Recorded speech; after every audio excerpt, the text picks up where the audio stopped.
most. Yeah, the Quran says the land of divinity. This is one of the most. If they do not go in there, they're cowards. Right. This is one of the most. This is one of the most common. This is one of the most common misconceptions that it's refused. You guys just got it back. Am I allowed to? Are people asking questions? Let me give it a solve anything going back 5,000 years. I don't care what you're using. You got to deal with the reality of the 20th and 21st century. Forget about Lazarus. Yeah, I actually wanted to talk about the human shield things, but since you brought up Israel in the Quran, Israel refers to the children of Jacob. It's Israel. It says, and remember when Moses said to his people, "Oh my people, remember Allah's favor upon you, when He raised prophets from among you and made you sovereign and gave you what He had never given anyone in the world." And then in 21 it says, "Oh my people, enter the holy land which Allah has destined for you to enter, and do not turn your back, else you will become losers." Certified by a 28. Right. I know your entire inside out. So I mean, we can get through this.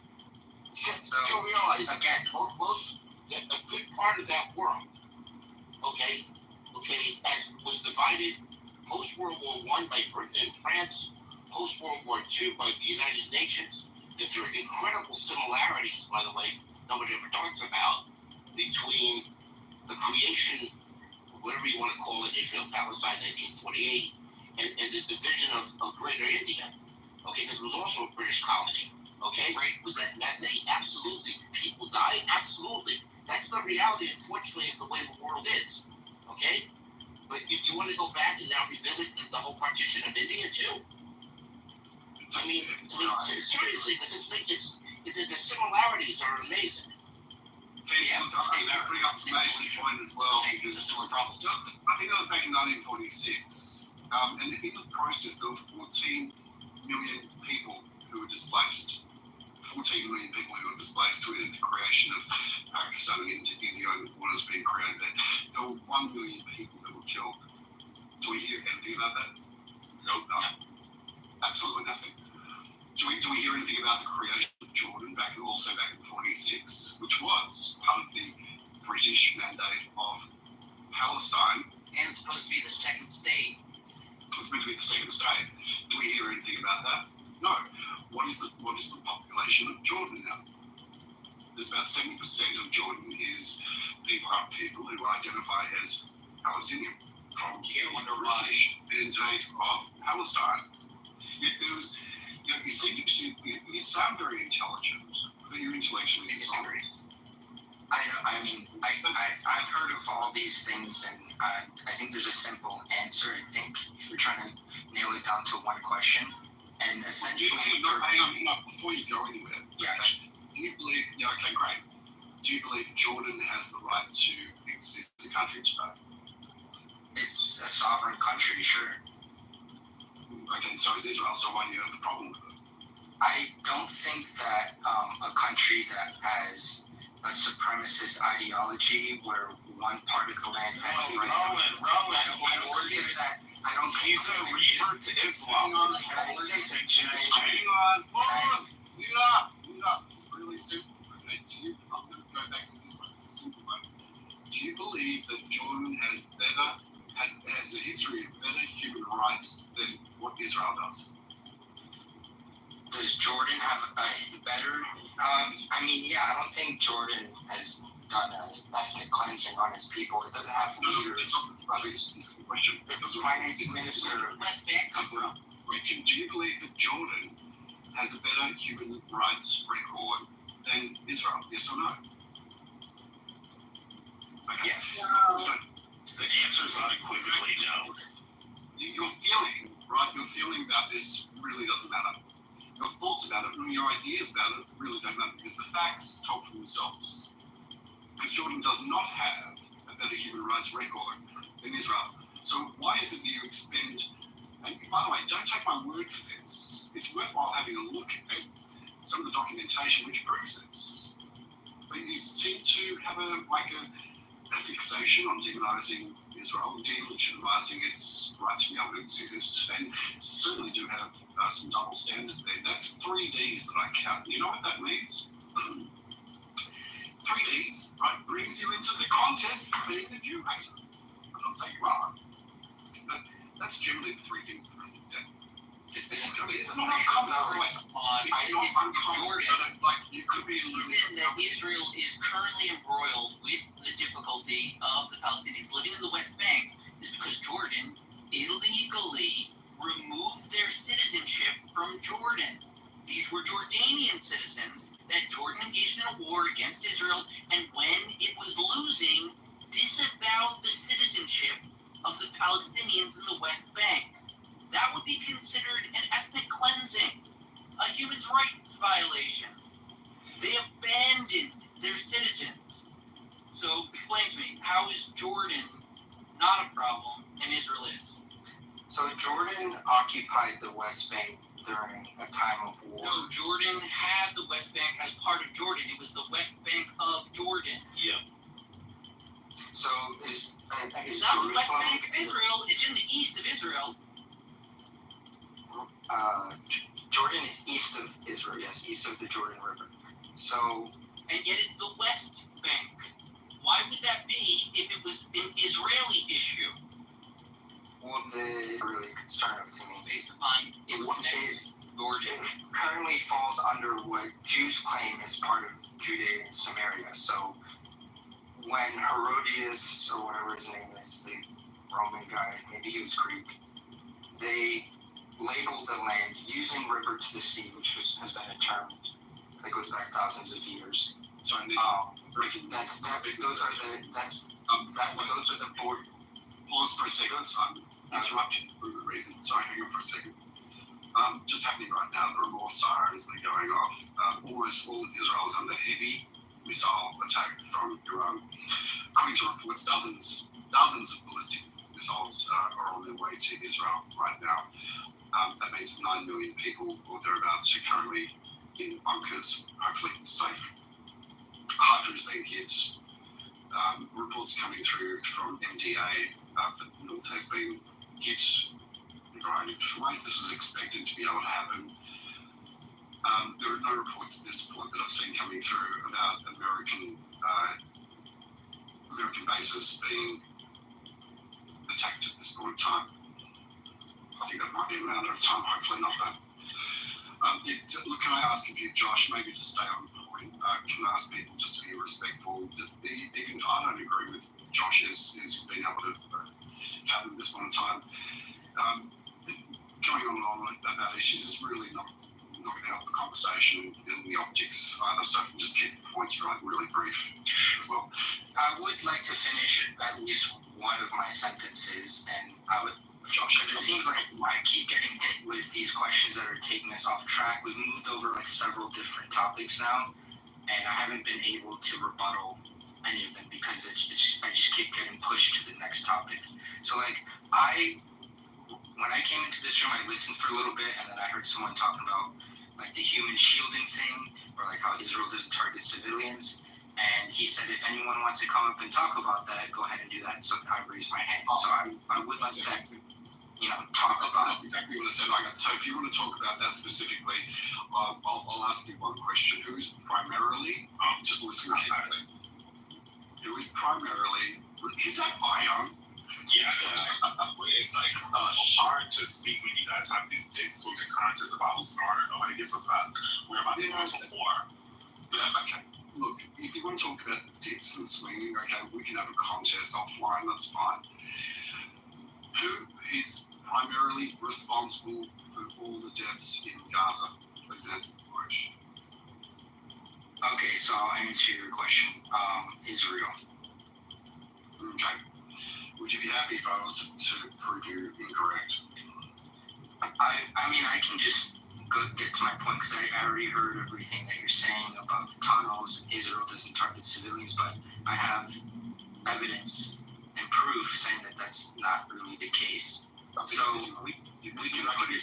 Hang on, wait, you're missing. You're now, I don't know whether you realise whether you're doing it, but you're filibustering. The question was about the primary, the party that. Yeah. primarily responsible for the deaths in Gaza. That's what I was Yes, asking. so I will. And you say Israel. Okay, Yes, so I'm can I explain? going to take your answer. I'm going to take your answer. Let's go with this, okay? On October the 6th, there was no war. There was unrest, absolutely, but there was no war that was declared. Would that be true or false? There was no war.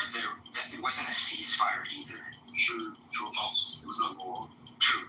There's no war. Right. October the 7th, the war was declared by Hamas, who had entered Israel and committed atrocities. True or false? Atrocities, true. Got it. They initiated a war, is what I was confirming with you. Got it. So there's a responsibility, like, that we all have for actions that we take, okay? And there's going to be a response. Israel has the right to be able to respond. True or false? True. Cool. Well, actually, technically, under international law, you don't really have the right. It depends where you're talking about. So, like, all the territories that were attacked by Hamas were occupied territories. So, under international law, they have the right to resist. That might be a thought, feeling, or an idea. If you, It's international law. Yeah. So, can I ask you a question? No. I'm going down this line because I want to just stay on a logical path and not filibuster, which is what you were trying to do before. And you'll understand maybe towards the end that I am trying to have a civil conversation in good faith. Okay, got it. So you've accepted there was no war on October 6th. The Hamas entered Israel proper on October 7th and initiated a war. Where we got stuck with a sticking point was that you don't believe that Israel has the right to be able to protect itself and also respond. Is that, have I got that incorrectly? Or do they have the right to be able to protect themselves and to be able to respond? I don't think you have the. I know, according to international law and to common sense, you don't have the right to defend illegal settlements. Okay. So you're calling the whole of Israel illegal? Is that correct? The areas that were attacked on October 7th were Palestinian lands. If you go back to the 67 borders, there were rockets. Sure, there were rockets that went in. So I guess I'm wrong about that. However, I just want to be clear, because if you're saying there was no war, you wouldn't consider an occupation an act of war, or since you say Hamas committed atrocities on October 7th, the atrocities that happened before that were committed by Israel, are those not acts of war? Like when people were shot in the shins, or when an American journalist was shot by you are conflating potential individual and isolated situations, and also the word occupation. The word occupation does get conflated. We agree with that. The military there's nothing illegal about a military occupation to start off with. I'm not going to get filibustered into this dialogue. On October 6th, there was no war. On October 7th, Hamas entered. They initiated a war. Israel does have the right and responsibility, primarily. That is their responsibility, to be able to protect themselves and to be able to ensure that nothing happens along those lines. So my next point is this. It's fair to be able to say that the tunnel systems that were built by Hamas were built well before October 7th. It's also fair to be able to say, and I doubt that I get any pushback from you, these tunnels were going underneath hospitals, they were going underneath schools, they were going underneath mosques as well, within civilian areas. I'll take it that I'm not going to get any pushback from you on that either. The choice that Hamas has made, and did make a long time ago, was that they would embed themselves within the civilian population, knowing full well that at some point in time when they enter Israel and to be able to commit an atrocity, that it would make it very difficult for Israel to be able to target them directly because they were in a civilian area. that they would also appeal to the nature of humankind to be able to the effect where if a civilian life is lost, that they would gain victimhood, okay, and also the public appeal. Okay. They did this very deliberately, willfully, and purposefully, such that people would lose themselves within emotional discourse and not realize that the primary reason why the people of Gaza have been killed within this war is because Hamas chose to be able to embed themselves within the civilian population. Now, there is no argument to that. Okay? You're omitting it. I'll land. The argument was the primary reason for people losing their lives in Gaza, okay, has been Hamas, based on two things. A, that they initiated the war to start off with. B, that they chose to be able to embed themselves within the civilian population. And if they had chosen not to embed themselves within the civilian population, there would be hardly any, if any at all, people who would have died. Is that your landing? Yeah, that is. Okay, so I do see that you are omitting some things that you may or may not be aware of. But to say that Israel is only targeting tunnels or where they think militants are would be a complete fallacy. Now, are you aware? To say that Israel is only targeting civilians is also a complete fallacy. Absolutely. I don't think anybody says that Israel is only targeting, and I never said that. Oh, many people do. That's bull. Hang on for a second, but I just want to make sure that we're actually staying on topic. It would be great. Yeah, I would find it had at least a quarter of the time to speak that you did. So, are you familiar to do that? Okay, just focus in and say, we're talking about the party which is primarily responsible for the loss of lives. Okay. So, like I said, to say that Israel is only targeting militants, or even if it's over 50% mark, I think is a fallacy. Based on what we're seeing and what we can read out of Israeli media. So if you're familiar with the AI system that Israel uses to target militants, it's called the Lavender Program, and it's nicknamed Where's Daddy?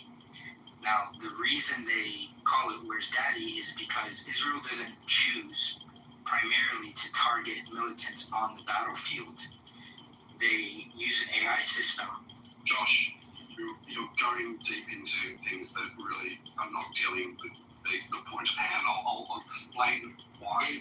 But it's a direct answer to what you're saying. This is the evidence to support how we know that Israel isn't taking all measures like they like to portray, that they're only fighting a militant force. Josh, never mind the fact. Never mind. Josh, you're missing the point. Okay, the point is there would have been no reason for Israel to be in a war if Hamas didn't initiate a war. There would be no reason for Hamas to be in a war or for Hamas to exist in the first place if there was no legal occupation. And Josh, let's cut to the chase. Article 7 of the 1988 Charter of Hamas. You understand what a charter document is, I assume. And there is an updated charter. Yes. I do hear you. Specifically states that their directive is to be able to kill all Jews, okay, and to be able to wipe Israel off the planet. Okay, we know that this hasn't changed in ideology, despite attempts to be able to mask their intentions with a change of wording in some way, shape or form from their charter. We know that they are a theological dictatorship that has suppressed and oppressed the civilian population. We know that they are an entity that has deliberately murdered, not killed, but murdered all of their opposition.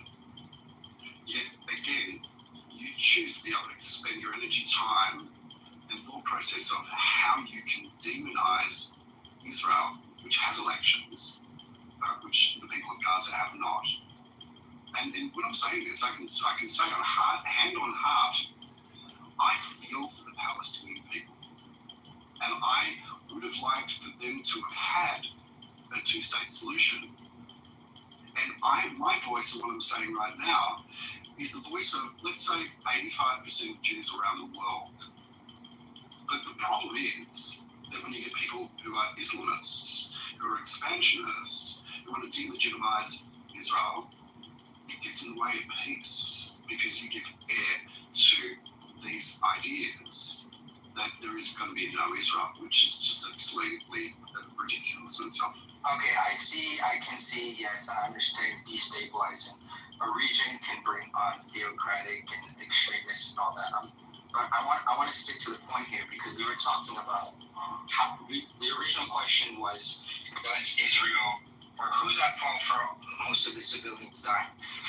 And we can put to the side, all the dozens of cases where we've seen footage and stories well documented that Israel has directly targeted citizens. You can look at Razan al-Najjar or Heinz Rajab, and their car, the 6-year-old girl we know. Okay, but if you want to talk about I'm sorry, my wife is just getting home. I'm a little distracted right now, but I was talking about the AI system, how Israel uses to target militants. The first thing is it's often incorrect, so it ends up tracking down someone who has the same name. And the other thing, if you read the article about Where's Daddy, why they call it Where's Daddy, is because they wait for the militant to come home and they strike him at his house with his family instead of targeting him while he's in combat. Now, what you say about tunnels and all that, that's Josh, I've given you so much rope, honestly. You're hanging yourself. I've directed the conversation in a very specific way towards who is the party that is primarily responsible for every single death in Gaza. You've avoided it. You filibustered. No, I gave you my answer. I told you it was Israel, and I'm trying to explain why your view on it, which you say is logical in the way you are addressing this, because before October 7th, there wasn't war. On October 7th, there was a declaration of war.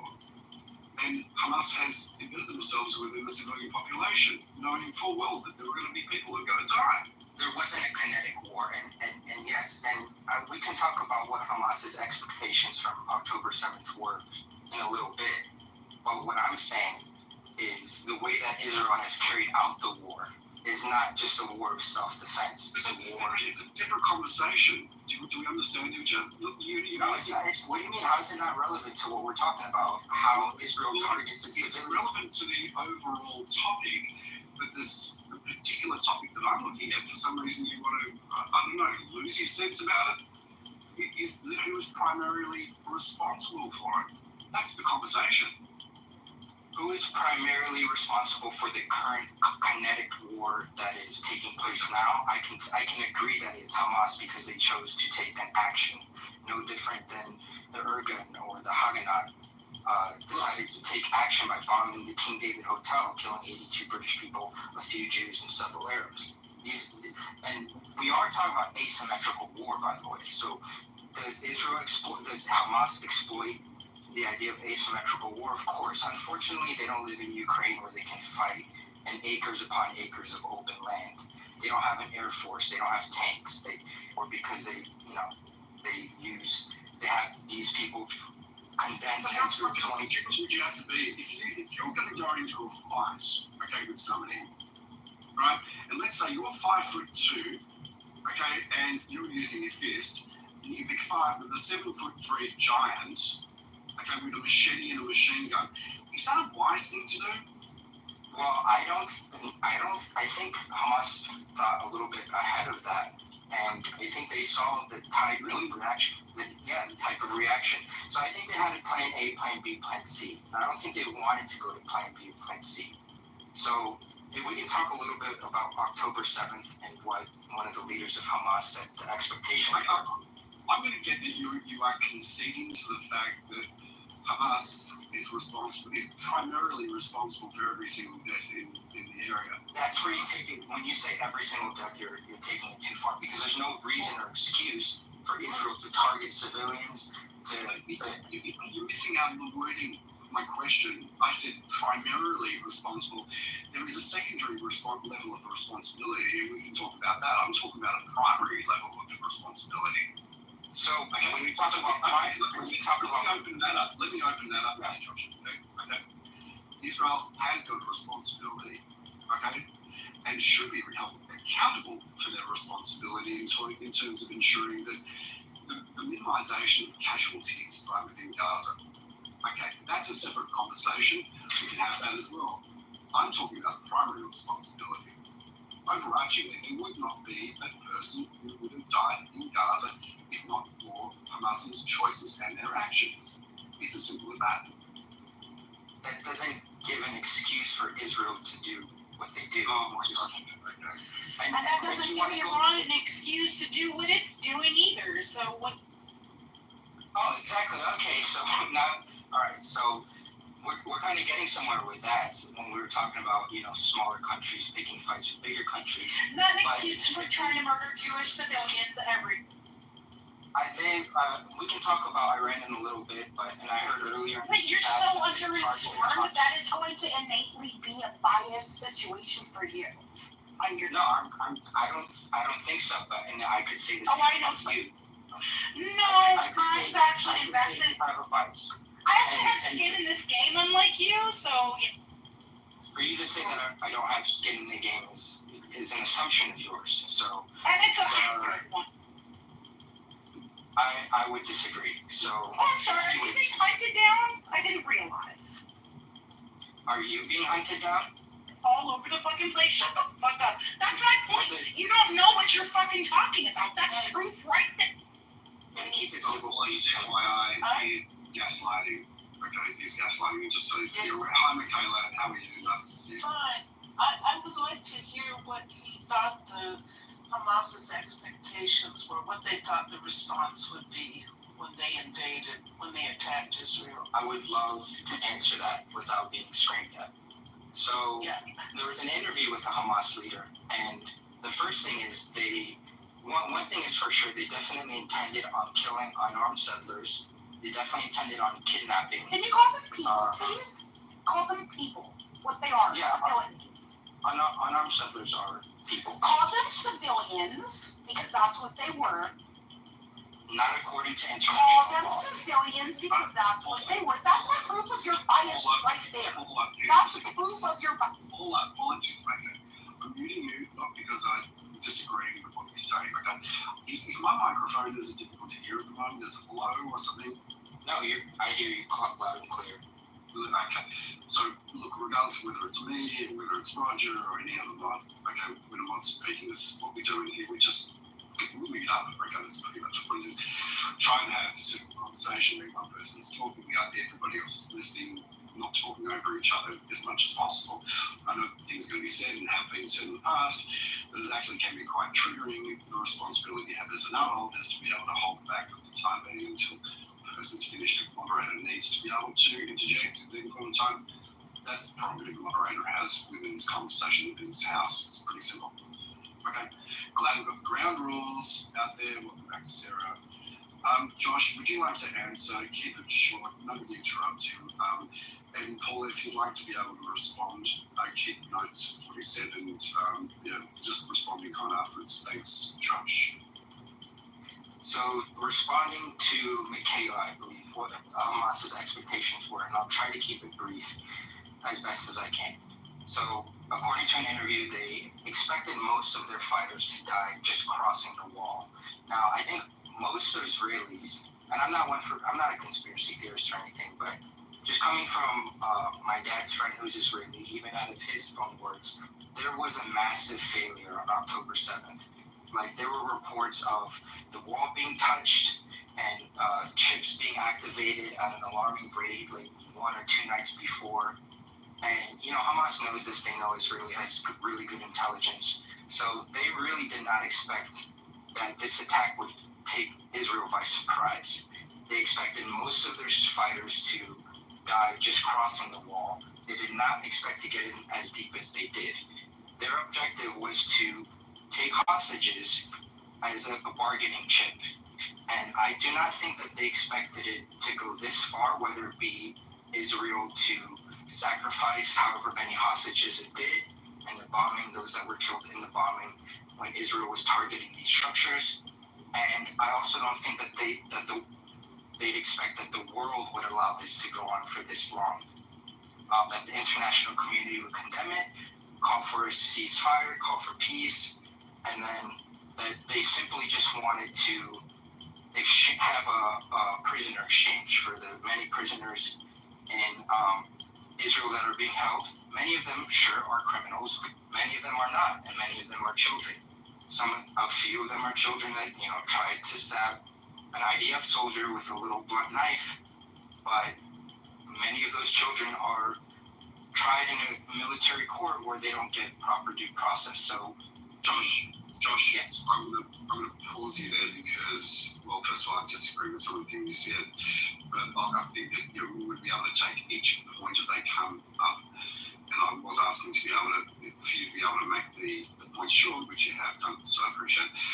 Paula, did you want to respond? And hopefully, Michaela, that answers some of your questions so far. We can go back to that this time afterwards. Michaela first, because she's the one who asked.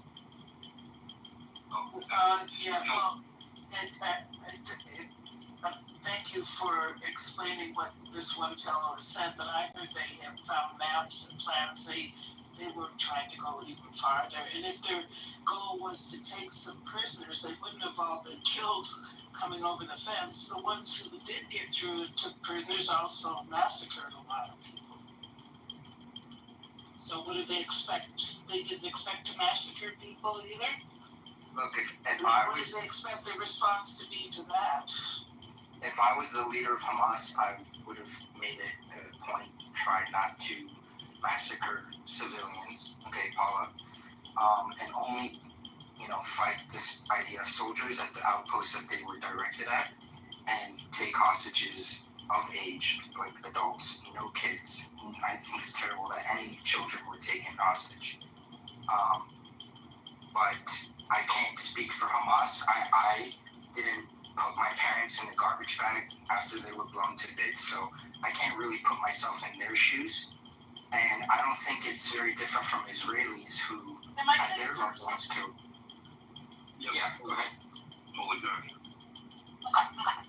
So, first of all, your choice of words carries certain connotations. And I think you mean to exploit those negative connotations by using those certain words to sanitize the violence that Jews have experienced. And you know what? Every time some Palestinian grievance gets brought up, 10 more Jewish ones are brushed under the rug. And that's what really pisses me off. You cry, 75 years of oppression. You don't cry about 1,400 years of oppression of Jews. Like, nobody gives a fuck about that. You talk about 700,000 Palestinians have experienced Nakba, but you don't talk about 850,000 Jews that were ethnically cleansed from every Arab country. For every Palestinian grievance, there's a bigger Jewish grievance, and 100 of them. And yet, you people refuse to even so much as acknowledge the fact that innocent civilians were attacked violently. You can't even fully condemn that, can you? Find me a war that has had 0 civilian casualties, please. Please.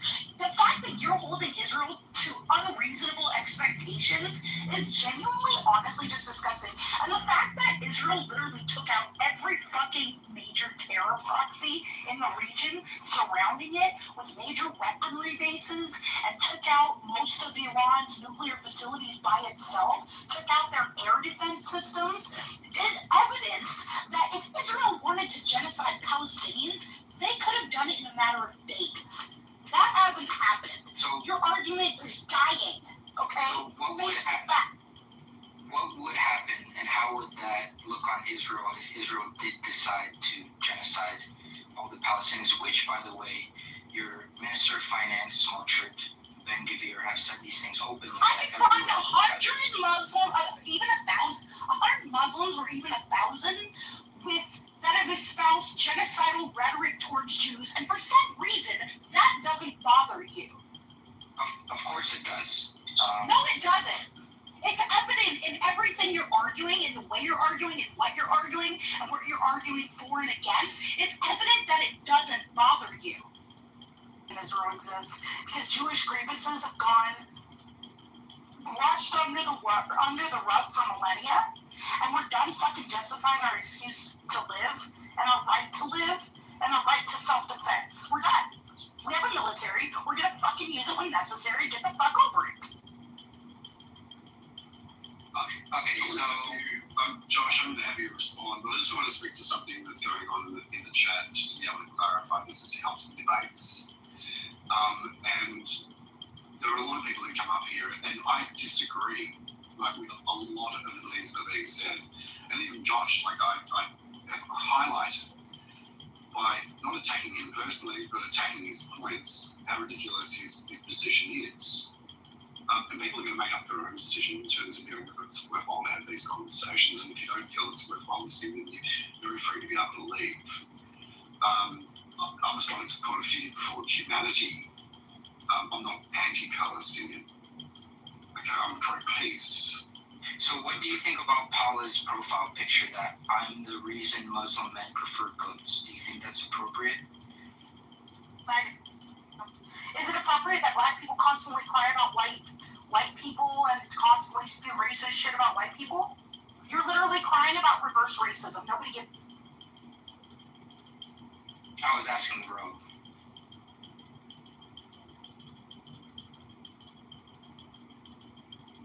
Anyways, so Rogue, did you want to finish what you were, or is it? I don't know. I'm not sure where to go from here. I would like to respond to Paula's thing about eliminating all the terrorist proxies and just point out the fact that they're using ISIS to occupy or to democratically run Syria right now. So doesn't that make ISIS a proxy? Who is doing? Well, Israel and the U.S. basically made it possible for just because Israel Jolani, who is a member, Jolani, can I finish? Not mean they put ISIS in power. That is a false equivalent. No. I'm talking about Jolani, who was a member of ISIS, who planned attacks on civilian markets, and how he's now the leader of Syria, due to the fact between Turkey, the U.S., and Israel supporting this, endeavor.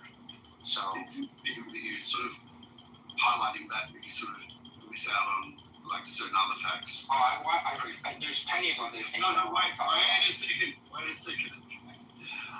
What was in place for decades prior to that? And the Assad government was responsible for the murdering and the slaughtering of over 600,000 people, men, women, and children, using chemical welfare on their people, causing, I think it was about 10 million or 12 million people to be refugees outside of Syria as well. Look, and this Jolani is, we know of his background, but could anybody actually be a worse substitute for Assad? That's really the question. I think there's one. It's him, but I don't. But just to be clear, I didn't like Assad either. He double tapped bombing and all that. So I was just pointing out the hypocrisy or the fallacy that Paula brought up, that you were eliminating all these terrorist proxies. Well, they were proxies of Iran, but that doesn't mean that Israel doesn't have its own terrorist proxy. And then there's other things I wanted to address. Shut the fuck up. Give me some credible evidence that shows that ISIS is a proxy of Israel. Please find me.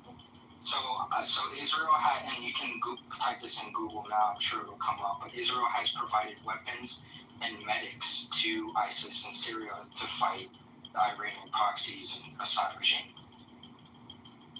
So that means it's a proxy now of Israel? Is that what you're like? I think that would fulfill the definition of what a proxy is, yes. No, it's not. That's absolutely not what a proxy is. When you give weapons and Medicare to... Hey, Josh, can you hear me right? Okay, thanks. Appreciate it. I'm going to shift the conversation back over to Iran and Israel. What are your thoughts? I am going to center you again, Josh. I'm curious, what are your thoughts about Iran's nuclear capability capabilities being affected, their defense missile systems being obliterated, and being compromised into such a position that it might be a coup.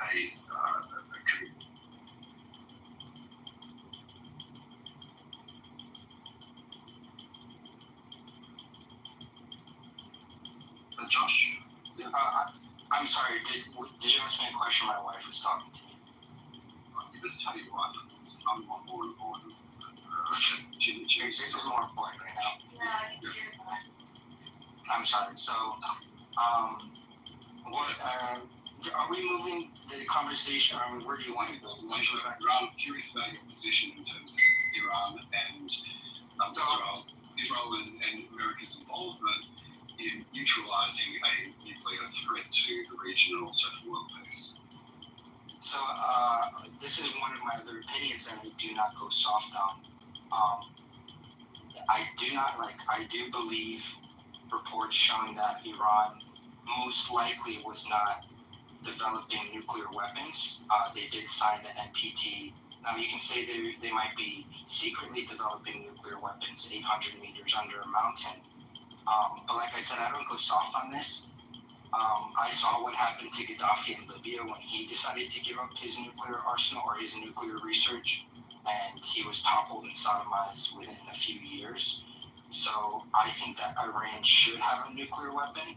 I don't think that they would launch it at Israel because they know that would be the end of them, because America would obviously come in and nuke them. But nuclear weapons do serve as a good deterrent, and I don't see why Israel, who isn't a signee of the NPT, and basically secretly holds a nuclear arsenal, but it's an open secret that everyone knows that they do have a nuclear arsenal. I don't see how that's fair. And if you want to say, well, Iran is a fanatic religious regime, well, I see the same. I see that to be the same case with Israel, who says, we need to kill all the Amalek, and a lot of their positions are supported by religious endeavors. And is it state policy? Is any of the state policy that we need to kill Amalek? Okay. Do you want to really compare Iran to Israel? I can show you 20 laws. I can show you 20 laws. Josh is a Muslim revert. He's a Muslim revert. Oh, that explains. Yeah.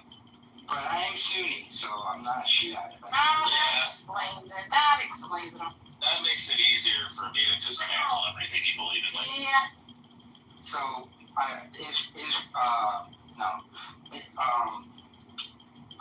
can say a thing or two about the Quran. So the Quran is less violent than the Torah. The Torah has no, it's not. The violence in the Quran. No, Surah 9:9:5, Surah 9:9:29, Surah 9:9:30. Sunnah and Abi Dawud 47:17, where Allah sends newborn babies to Jahannam. Surah 65:4. I mean, what are you talking about? Your Quran literally says, and even Muhammad Hijab himself says that it's permissible by the Quran alone to have sex with prepubescent little girls. Like, you're just ridiculous. Come on, dude. It doesn't say that, as a matter of fact. Yeah, it does. It's about the waiting period. It talks about the 3 types of women that you have to give a waiting period for their menstrual cycles. 3 cycles, 3 months. And it talks about the 3 women. Hold on. It says the first is a woman who's menopausal. She's too old to menstruate anymore. Ibn Abbas talks about this in the tafsir when the next one, when a guy stands up and he says, Prophet, what about the ones who are too young to have menstruated yet? And he says, for them, you give them 3 menstrual cycles. So that means a man married a woman, consummated the marriage, had sex with a prepubescent little girl, and this pedophile is asking the Prophet in 65:4 in Ibn Abbas's tafsir. He's saying that yes, for the one who's too young to menstruate, you give her 3 months before you get to work. Bro, I know your shit inside out. You've listed off a bunch of things. You've listed off. Look up 65:4 Ibn Abbas tafsir. Just type in Quran Surah 65:4 tafsir. Like, read Ibn Abbas. I know you get your information from like the low quality tweet. No. I've been doing this for years. I'm friends with Avery. I'm friends with God Logic. I'm friends with I'm an ex-Muslim. I'm friends with all these different people. I've been doing this for years. I know your shit inside. So a lot of the things you're saying are definitely taken out of context. I'm not even. No, Ibn Abbas at 65:4 Tafsir says, the guy stands up and says, "Oh prophet, what about the ones who are too young to menstruate it?" He says their waiting cycle, their iddah is 3 months. What are you talking about? So Just type in 65:4 Tafsir, and then first one pops up on Sunnah.com is Ibn Abbas. Ibn Abbas has his Tafsir about the ones who are too young to menstruate. The Quran is clear that you are not to have sexual relations. No, it's not. What? Okay. You're not allowed to have sexual relations to anyone that harms their health, whether it be a 90-year-old No, woman. you can't rip them. You can't rip them from their vagina to their anus, or it's punishable by having to pay, you have to pay money to the family if you rip her open. What are you talking about? And you can also fry the girl, and also it says in the text, the hadith, that the ones that you should go after are the chubby ones because they're able to take it. So you're just ridiculous. You don't know what you're talking about. Wow. Hey, very. I mean, ex-Muslims are becoming a prominent voice in their own. Wait, I got a real quick question. Is there any compulsion in Islam to be a Muslim? To stay a Muslim?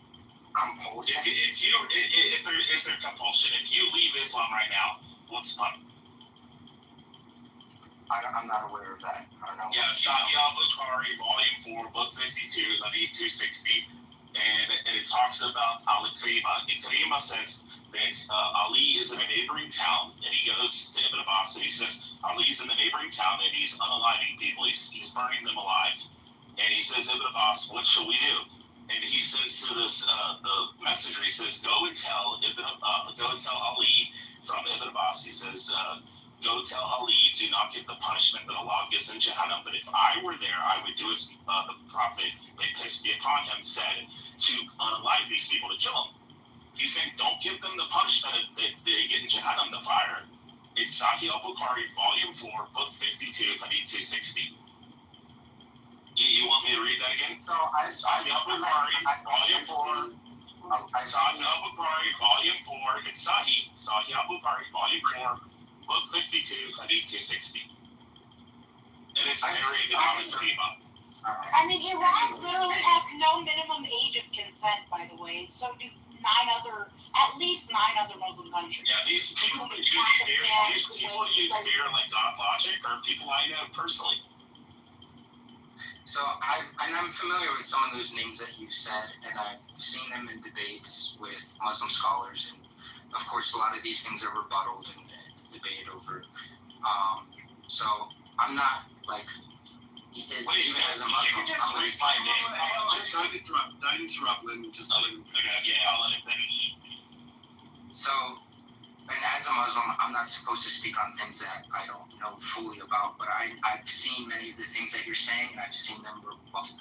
And you've like gone on, it'd be impossible for me to do it, even if I was knowledgeable on it. But I do see this all as sort of, I don't know if straw man is the word, but you're getting way off topic from the conflict. Hold on. I waited patiently. Hold on. I waited very patiently. Listen, just read my name and my profile. Just my name. Yeah, it's Sunan Abi Dawud 47:17, and this is where Allah says, for the woman who buries her newborn baby alive, the mother and the newborn baby both go to Jahannam. Why is your God sending newborn babies to hell? I'm pretty sure you're not reading something correctly, because if it says strictly in the Quran that anyone before puberty goes straight to Jannah, so that's one of the main things in the Quran. Like if a child dies or a baby dies or even a child prepubescent, they go to Jannah. So if what you're bringing up is true, then it's possible that that's some sort of contradiction, or I don't know if you're reading it from. Well, are you familiar with the little boy who died? And Aisha was looking at him, and she said, "This little boy is like a dove, and that he's clearly going to go to Jannah." And then Muhammad looks at him, and Muhammad looks at Aisha, and he says, "Do not say that, because he says that Allah has destined certain people for Jahannam also, even before they were born." So you're full of shit. Like a lot of that sounds like having it out.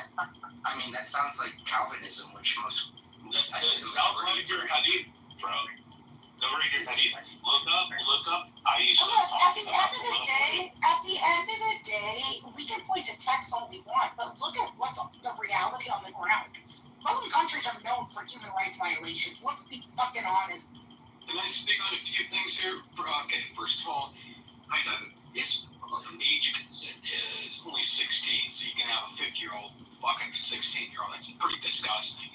And yes, I'm totally going to disagree with a lot of things Hamas has done, but Israel is not, saints either. What they're doing in Gaza is very despicable.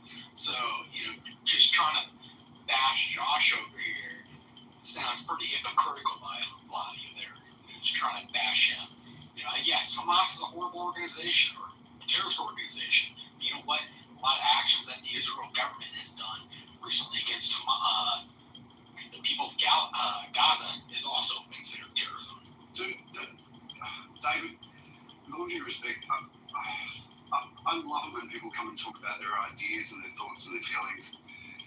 But we're going to face it. You need to be able to break down these things factually speaking. And I've brought this up before. I'm going to say it really briefly. There wouldn't be a war if it wasn't for Hamas entering Israel to start off with. They're responsible for initiating this. They're also responsible for hiding in amongst the civilian population underneath mosques and hang on before you go. They are responsible for hiding underneath mosques and schools, universities and kindergartens and putting tunnels underneath children's bedrooms and stuff like that. And Israel's got a responsibility, unfortunately, to be able to take out these tunnels and the infrastructure to be able to ensure that it doesn't happen again. So when we say Israel's responsible, yeah, sure, they have got a secondary level of responsibility in terms of the overall, in terms of the devastation that's going on. The primary responsibility is because of Hamas initiating this. And people would have died if the Hamas didn't start it. People would have died if they weren't embedded themselves within the civilian population to start off with.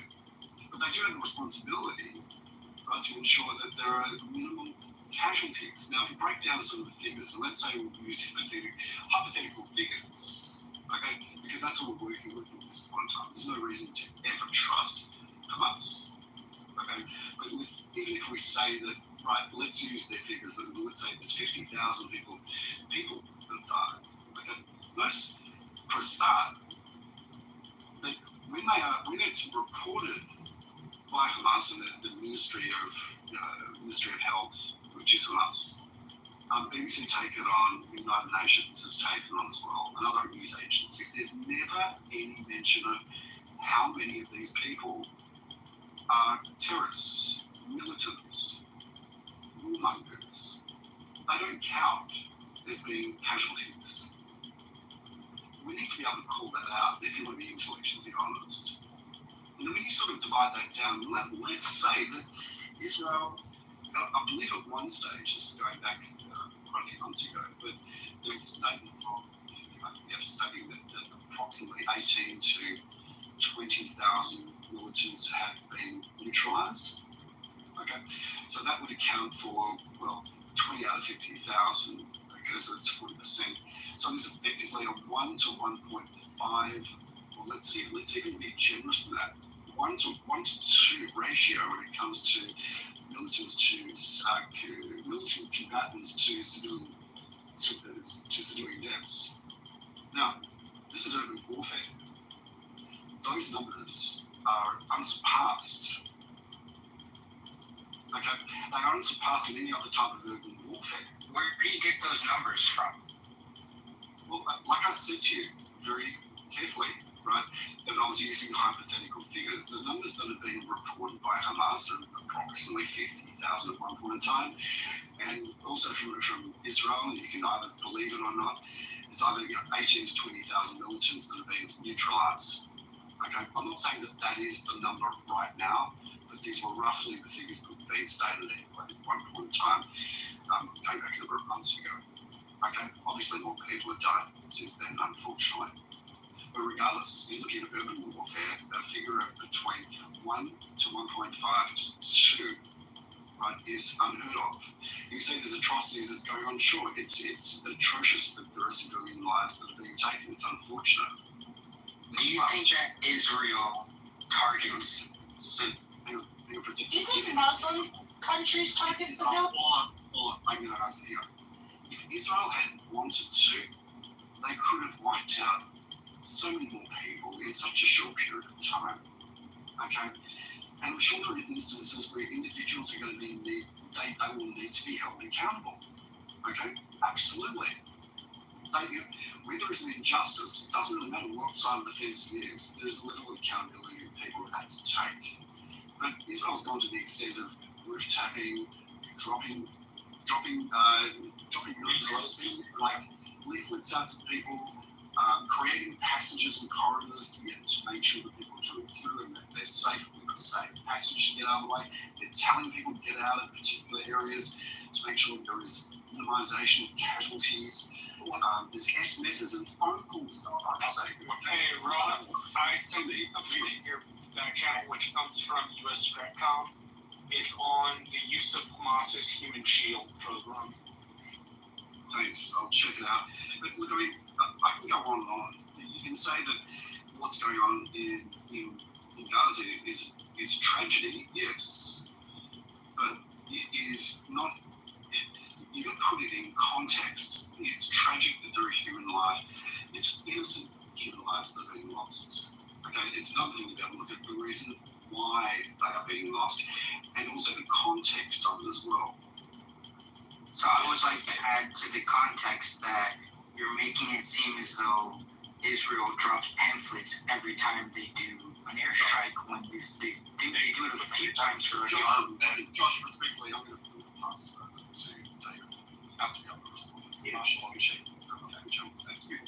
I'm not going to deny October 7th was a horrible thing, horrific thing, and I'm not, and yes, I get there needs to be some type of accountability and all that, 100%. So, okay, what has happened is way beyond that. That's number one. Also, this all has been starting way before, October 7th. It's also been happening long before 1948, but nobody ever wants to start the timeline back then, do they? First up, what I'm going to do is Marshall, would you have a moderate conversation? Yeah, I'd be happy to. Yeah, thanks. Can I ask you to be able to keep the tone of the conversation in line with what we do here at Housing Debates, and also please feel free to be able to put the link at the top. I have trouble with this particular app. I got it, Ron. Okay, so I used to be on a different mindset of a lot of things. I used to work for the Department of Homeland Security, used to study different terrorist organizations and the mindset of what creates terrorism. And the harassment that has been happening, and bullying and torture of the people of Palestine for the past, I'm going to bring up before October 7th happened. I'm not saying October 7th was justified, by all means. I'm not going to say that because it wasn't. So, but, this is all, when you treat people like shit and torture people, that's going to create extremist behaviors. I mean, look at Afghanistan right now, what the United States did. I mean, there's a reason why the Taliban rose to what they did. The United States went in, did some messed up stuff, and that created individuals to go to extreme levels of hate, of anger. And that's it. It's happened in Palestine for many years. Josh, check your back channel. But also, currently today, let's just come out today. Going forward, the people of Palestine need proper aid. There's aid that's being denied. They need proper care. Hey, wait. There's two separate issues. Okay, let's pause it with regards to the aid, because you're talking about the injustice, okay, that has been done to Palestinians. Let's maybe even focus on Gaza, okay, because that's where the relevance is when it pertains to this particular war between Hamas and Israel. You do realise, and I'm going to use effectively what you were saying. Yeah, when people are oppressed, there's going to be a response. Okay, I'm not quoting it verbatim, but that's effectively what you were saying. And it's fair to say that the people in Gaza have been oppressed. Absolutely. They have been denied democratic rights in terms of being able to vote and elect for representation bodies right for the last 20 years. They are living under a theocratic dictatorship. That's also factors as well. They have been robbed of so many opportunities, but also including that of resources and money. The three top leaders have a total net worth individually of $11 billion, which is actually about a third of what Oprah Winfrey is worth. Just throw that in. But yeah, the leadership have stolen opportunity after opportunity. Instead of spending money on schools and education and opportunity for kids and universities, they've done tunnels, they've bought rockets. They've taught their children right from early stages, right from kindergarten onwards.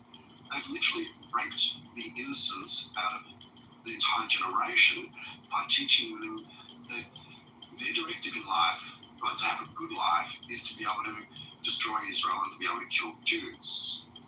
This isn't a thought that I have. It's not a feeling that I have. It's an opinion based on facts that I have come across, which is education through UNRWA, unfortunately. But have done this. You have effectively an entire population that doesn't want a two-state solution. Okay, this is a big part of the problem. They have been oppressed, you're right. And Israel's needed to be able to create borders to ensure that there is a level of security. Okay, it's not perfect. You sort of constantly want to be able to demonize Israel and hold Israel completely accountable for the situation there is, given the fact that Israel has not once initiated a military attack on Gaza or Hamas. They haven't initiated it. They've defended, absolutely. Given also that there has been ample opportunity over the last, how many years now, since 1940, the peace has been offered, a two-state solution has been offered half a dozen times, which each time has been thrown back. Why? Because they don't want Israel there. They deny the existence. They don't want peace. This has to be thrown into the context of things. I could keep on going and going, but I'm getting tired mode. Okay, I'm going to have to actually go a little bit, but I do want to bring up one thing. So, you brought up no military action. I think that depends on how you look at it. So, would you say individuals in Gaza before October 7th, did they have free movement? Were they being ever, not just only were that actually, take that back a little tired there. Were there physical abuse that happened, beatings, tortures from the Israel army or the police to people in Palestine? Do you feel that was happening on a regular basis?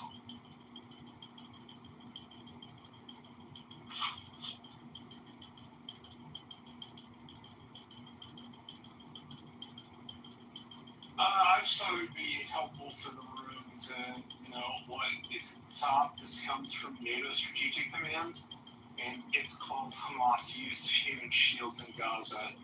And it chronicles the use in 24 pages by Hamas of human shields as a way to defend how they operate. I thought this was important for people to know since we were talking about Gaza. And Hamas had been governing off of Gaza. I also want to make something really clear for somebody in the chat who's doing this. The issue is not with all Muslims. The issue is with extremists, fundamentalists, people who would use their religion and use it to justify horrendous acts of violence. Our issue is not with the average man or woman who happens to be a Muslim in the street. That's not who we have an issue with. We have an issue with people who are clearly evil like Hamas. Marshall, if a person practices Islam 100% adherence to their sunnah, would they be terrorists? I don't think so, Rich, but we yeah. We definitely disagree. The truest Muslims are ISIS. That's all I'm saying. It's okay, man. Like Oh, Josh, you should read the back channel. I mean, since you were duped into all this, your wife, your Tunisian wife, has the right to cut your head off if you decide you want to leave Islam. And her whole family does too. Well, I don't, again, it's not about Muslims, it's about Hamas, it's about it's about the use of Hamas by Iran to get its national interest, good God, get its national interest pursued. That is plainly what it's about. I think you do have to deal with a rich element of Islamic extremism, but like I said, we disagree. You and I are probably going to disagree on that. We can talk about it later. But the thing at the top of the ring is very important, produced by NATO-STRATCOM, very high degree of accuracy with NATO-STRATCOM. I would encourage people to look at it and or read it. Oh, sorry, Mr. Marshall, quick question. That Kitover did, is that from a certain organization or like what is that from? No, it comes directly from NATO's Strategic Command. Okay. It was produced originally in 2015, so it's dated. But it would be something worth looking at. In particular, I think, since you, if I recall correctly, you work for Lilo and Stitch. Sorry, I got distracted. In particular, since you used to work for Homeland Security, you might find it interesting. I'm not going to say Hamas has done some horrible things. I'm not denying that, but I think my point is, I'm not going to just it's beyond what the retaliation should be, and a lot of torture of people and lack of aim. That's just what I'm going to say. I'm not going to defend here Hamas's actions. I mean, same thing with what's going on. A lot of Taliban, a lot of other terrorist organizations. I'm not going to defend their actions, but there is reasons why people join those organizations. If you just give me 2 seconds, Nathan, if you think NATO is inaccurate, I would like you to prove me where they have been inaccurate. I'm happy to take the correction, but if you're just going to call me a goofball, then does not exactly prove what I said wrong, or the thing at the top of the room wrong. David, thank you very much for your help. I appreciate it, man. So, I don't know if it's cool if I can speak to just a little bit again. Yeah, Josh, please go ahead, man, if you want. I feel like You're just talking out loud. anyone who's interested in the whole human shielding thing, I think it's undeniable that there are tunnels under these structures. I mean, I don't see any other way that they would be able to evade airstrikes. They don't have an air force, they don't have anti-air guns, and they're condensed into a strip of land that's 25 by 5 miles. But to say that every casualty is because of a human shielding incident, I mean, you can look at, I mentioned before, for those of you in the room, the Lavender AI program that Israel uses to target militants, which often the time is incorrect, and they end up killing some poor guy. I'm not under the impression that's what I posted at the top of the ring says.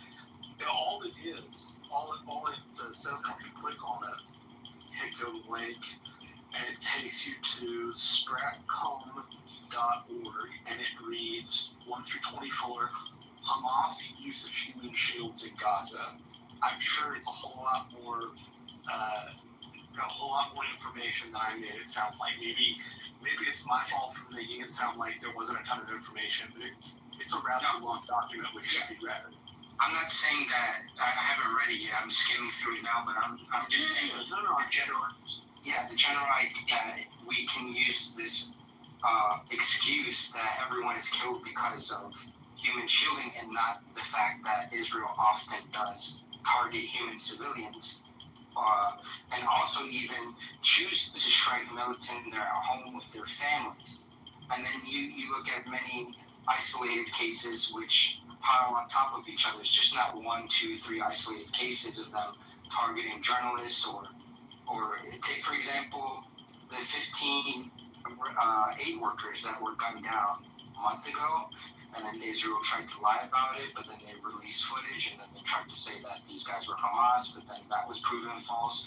So I don't know if that's, I don't know if I can say that an Israeli doctrine to target civilians and to kill these aid workers, but one thing you cannot deny is that a lot of these IDF guys on the ground in Gaza, they do in fact target civilians, whether it's for them to do that or not. Frank, unless you can point me to something, I'm going to tell you, I've never run across anything that verifies the regular operation of Israeli soldiers targeting civilians as a regular practice of the Israeli military. I will tell you, I have read about folks going rogue in the same way that you had folks in the United States military go rogue. But I was under the impression those folks had been taken, put in prison in Israel in the same way. No, they have not been. That's the thing in America. When the New Square massacre happened by those Blackwater guys, they were imprisoned until Trump released them. But in Israel, you never see, and point to me a source if I'm wrong, but you never see accountability for Haim Rashab, who shot with 355 bullets in her car while she was on the phone with the hospital or the police. You cannot deny that there was no consequence for the people who gunned down those aid workers. You cannot deny that all the children that were sniped to where. Hold on 2 seconds. I would ask, because I think there are going to be other people unfamiliar with this too, that you drop some of those links in the chat for us if you don't mind. I'm not saying they didn't happen. Don't take them for that. What I'm saying is there are going to be a lot of people who are going to hear you referring to stuff, and these questions are going to be, okay, interesting. What is that thing that he is referring to? Do you mind? You can use whatever source you prefer. Do you mind dropping some of that stuff in the chat so that people might read it? Marshall, I realize that's asking you to and do that, but I would appreciate it. So thank you. Okay, and I will drop some links. There's plenty of them of civilians being targeted deliberately, and videos of it on. You might find them on Twitter or wherever. But can I talk about a specific one that I think anyone who's anyone aware of what's happening in Gaza? Do you guys not remember about a month ago when 15 aid workers were killed by gunfire? Or the past few days, about 40 to 50 people have been getting killed as they're lured into these Israeli-backed aid stations. Let me help you out. Let me get 20 seconds, right, to help you out a little bit. What just happened just now, right? What we just experienced with Iran. Those tunnels underneath Gaza were hundreds and hundreds of feet deep, right? So we heard Israeli say we have to bomb down, we have to bomb it to get rid of the tunnels. Well, guess what? When they went in, they never did, right? The bombs never destroyed it. Iran had nuclear facilities 200 feet deep. They bombed it. They just asked the United States government to bunker buster bombs to blow up the Iranian nuclear facilities, right? So, if they had the capabilities of going up these tunnels in Gaza, which they didn't do, they never asked for bunker buster bombs from us with the war in Gaza, but they're verbally it's a fact they asked for it, and the president of Israel praised us for allowing them to use it. So, which one is true, Marshall? Are they lying about it in the situation in Gaza? Because if they knew they couldn't blow these tunnels up in Gaza, right? And they know they can't do it in Iran, they're hypocrites and they're liars. So they just bomb a carpet bomb, which is a war crime with carpet bomb city. Do you know what carpet bombing is? Well, they drop so many armaments. I know it is and technical. I asked you if you knew what carpet bombing was. Do you know what carpet bombing is? Yeah, carpet bomb is a dumb bomb. It is dumb bombs out of a plane. No, it's you want all in my definition. No, it's not. Well, you're trying to oppose the technicality. That's argument because it's fucking stupid. Well, they dropped so many bombs more than nuclear bombs. Bombing is the thing they did in World War II, where they dropped bombs at B-17s and they literally looked like a fucking carpet. The fucking ignorance when it comes to this shit just drives me up the fucking wall. And like, It's not. no, hold on, Marshall. hold on, Marshall. you are basically a representation of the ignorance I'm talking about. If you're gonna talk The results were the same, Marshall. It's not no, right. their The results were the same. Look at the photos are not. Marshall, What happened are totally different fucking things. Marshall is Different hold on, different in kind and in sort. The kind the Allies engaged in, which were actual carpet bombing, is entirely different than use of strategic munitions. It is entirely different. It is a what they should have learned at kindergarten. hold on. Yeah, they all hate it. But you're trying remedial work there, Marshall. This is adult. It is entirely different than having fighter bombers drop a couple of dumb bombs. That is not carpet bombing. Carpet bombing is remedial work there. Like carpet bombing is doing things like B-52s and dropping bombs like carpet out of the damn plane. That's carpet bombing. Marshall is correct. Marshall is correct. There was no carpet. Kindergarten here. I said carpet bombing. The results were the same. Israel, words are important. Words fucking mean things. When you say carpet, Yes. I'm saying words.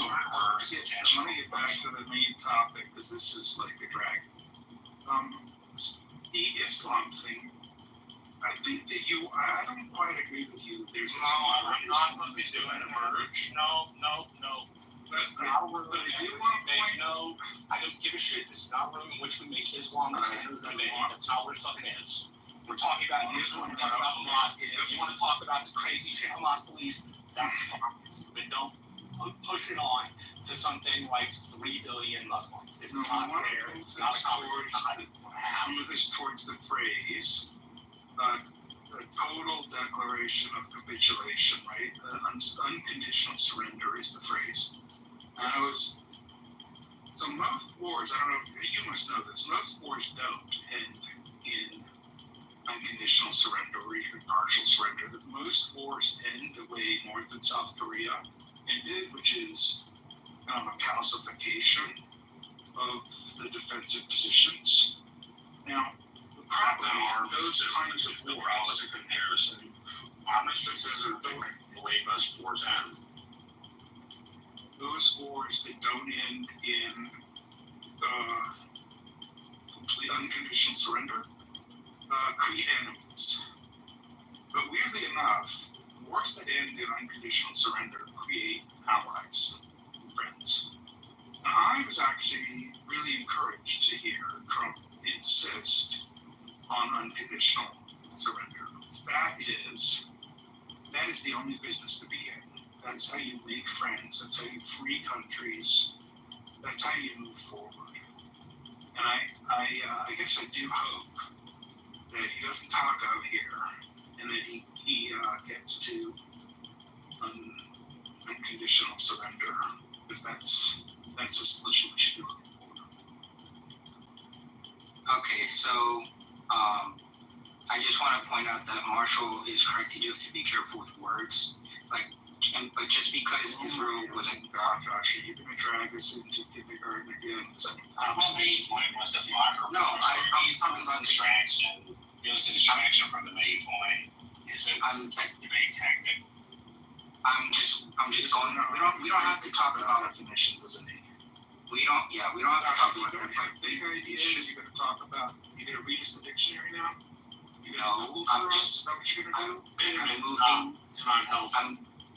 I'm moving the conversation Marshall, back you gotta keep this conversation adult, or I'm leaving. You can't fucking leave. I don't really give a shit. If you don't like the conversation, you're welcome to go. Don't hit your ass on the fucking way out. Yeah, I just wanted to move the conversation back to the Gaza conflict. The use of the phrase "human shielding" that seems to serve as a veil for Israel's indiscriminate bombing or targeting civilians, which they do.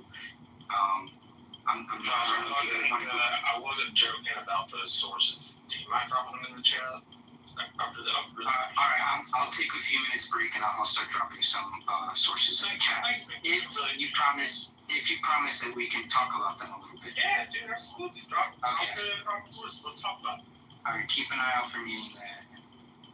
Yeah, so Israel could have carpet bombed Gaza in a day and be over with it. The fact that we have boots on the ground is the most humane thing we could have done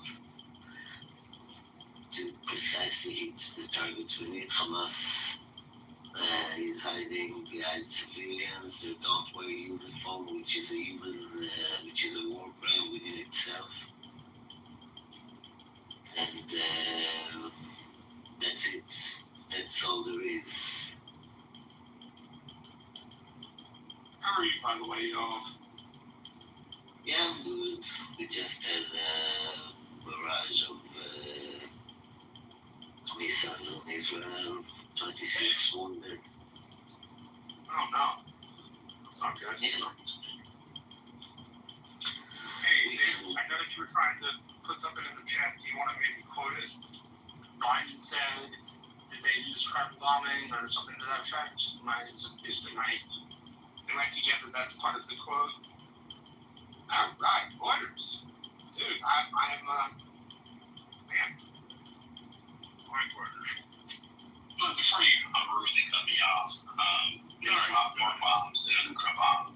That's not the point. That's not the point. They dropped more bombs on Gaza than the nuclear bomb dropped on Hiroshima. So it's, so just, that's the thing about the situation.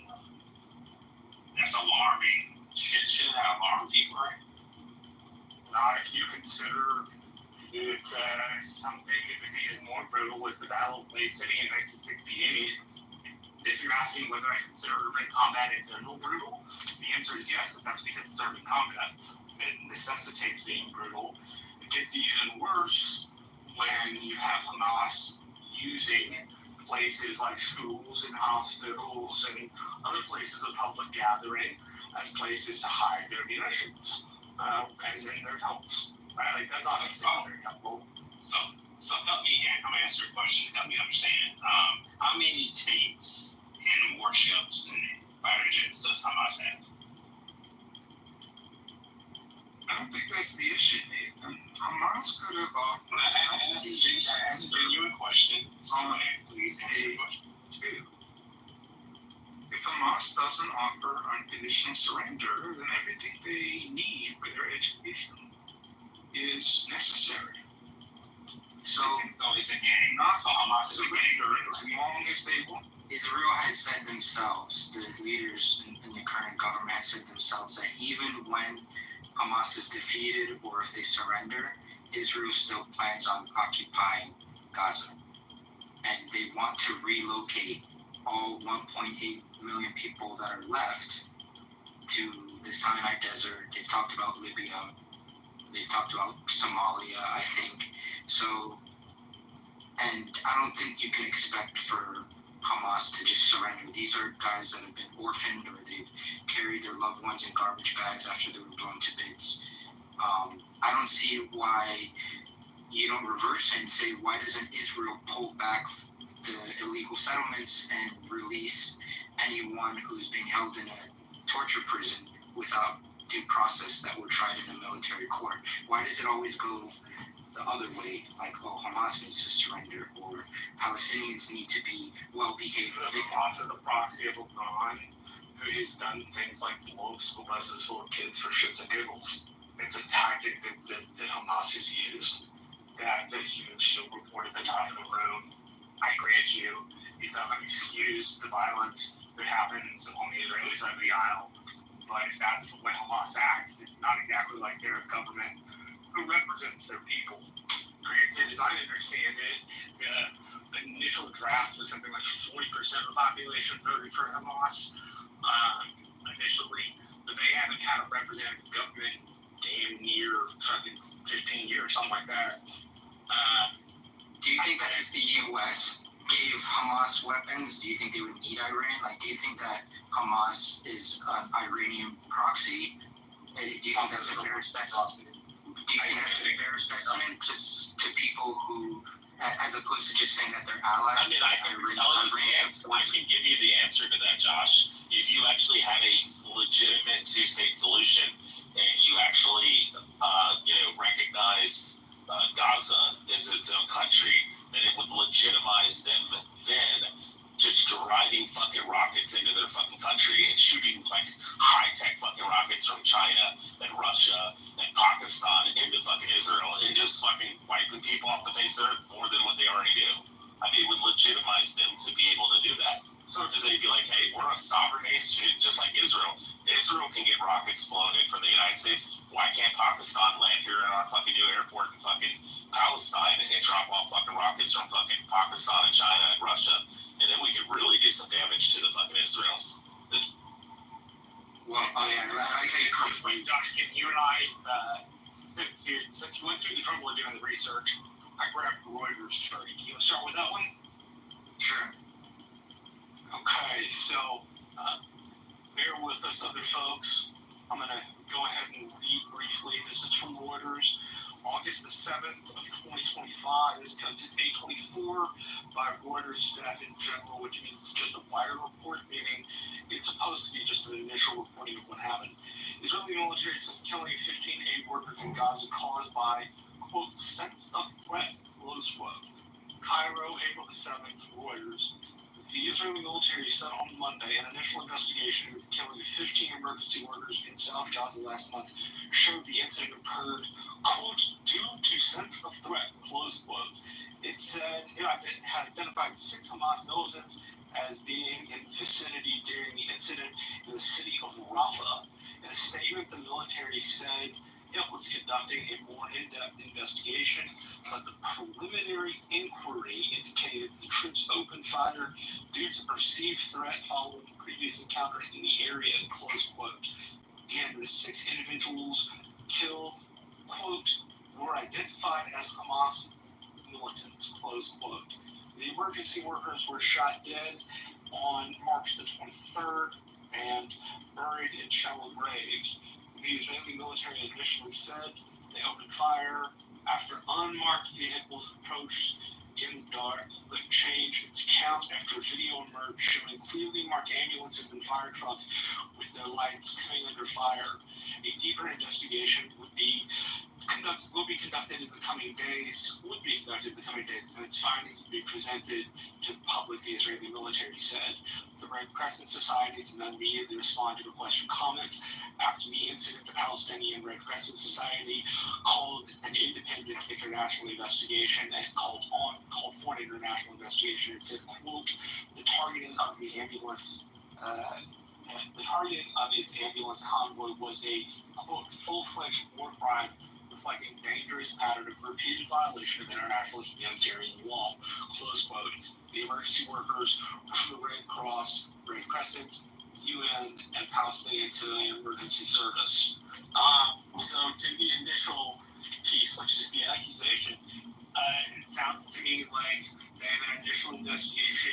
I am not satisfied with the lack of specific comment from the Israeli military. I don't know if in reality that is something I have the right to be dissatisfied with, meaning I don't know if they've completed the investigation, so I'm not entirely sure. But, if you claim that they were terrorists and then there's a video that shows you fired on ambulances, that definitely seems like you committed a war crime. So, how does that hit you? And one big thing that I don't want people to miss there is that is at first. So they said that they approached with their lights off, and only because video footage was recovered from one of the victims' phones, they have to backtrack on their claims and then come up with a new lie. And of course, the investigation never finishes. Nobody is held accountable, and this has happened over and over and over again in Gaza. And I think we all know the story of Hind Rajab, which is the next link I put. The 6-year-old girl who's on the phone. It was showed that her car, her whole family was already dead, but the car, after Hind Rajab, the 6-year-old girl, was killed, there's, the famous phone call where she was on the phone with the ambulance. They tried to comfort her. They found 355 bullet holes in the car that she was in. CNN did an investigation. They were able to verify that it was done by an Israeli tank nearby. I think we all know that one, but I threw one more in there. And specifically because this one happened before October 7th. So this one happened during the Great March of Return. It's the story of Razan al-Najjar, who was a medic who was targeted by an Israeli sniper. And Israel tried to edit the video to make it seem like she was being used as a human shield, and then they were caught for that as well. So there seems to be this pattern here. The last one, is that from Reuters as well? I believe it was from Independent, the Independent.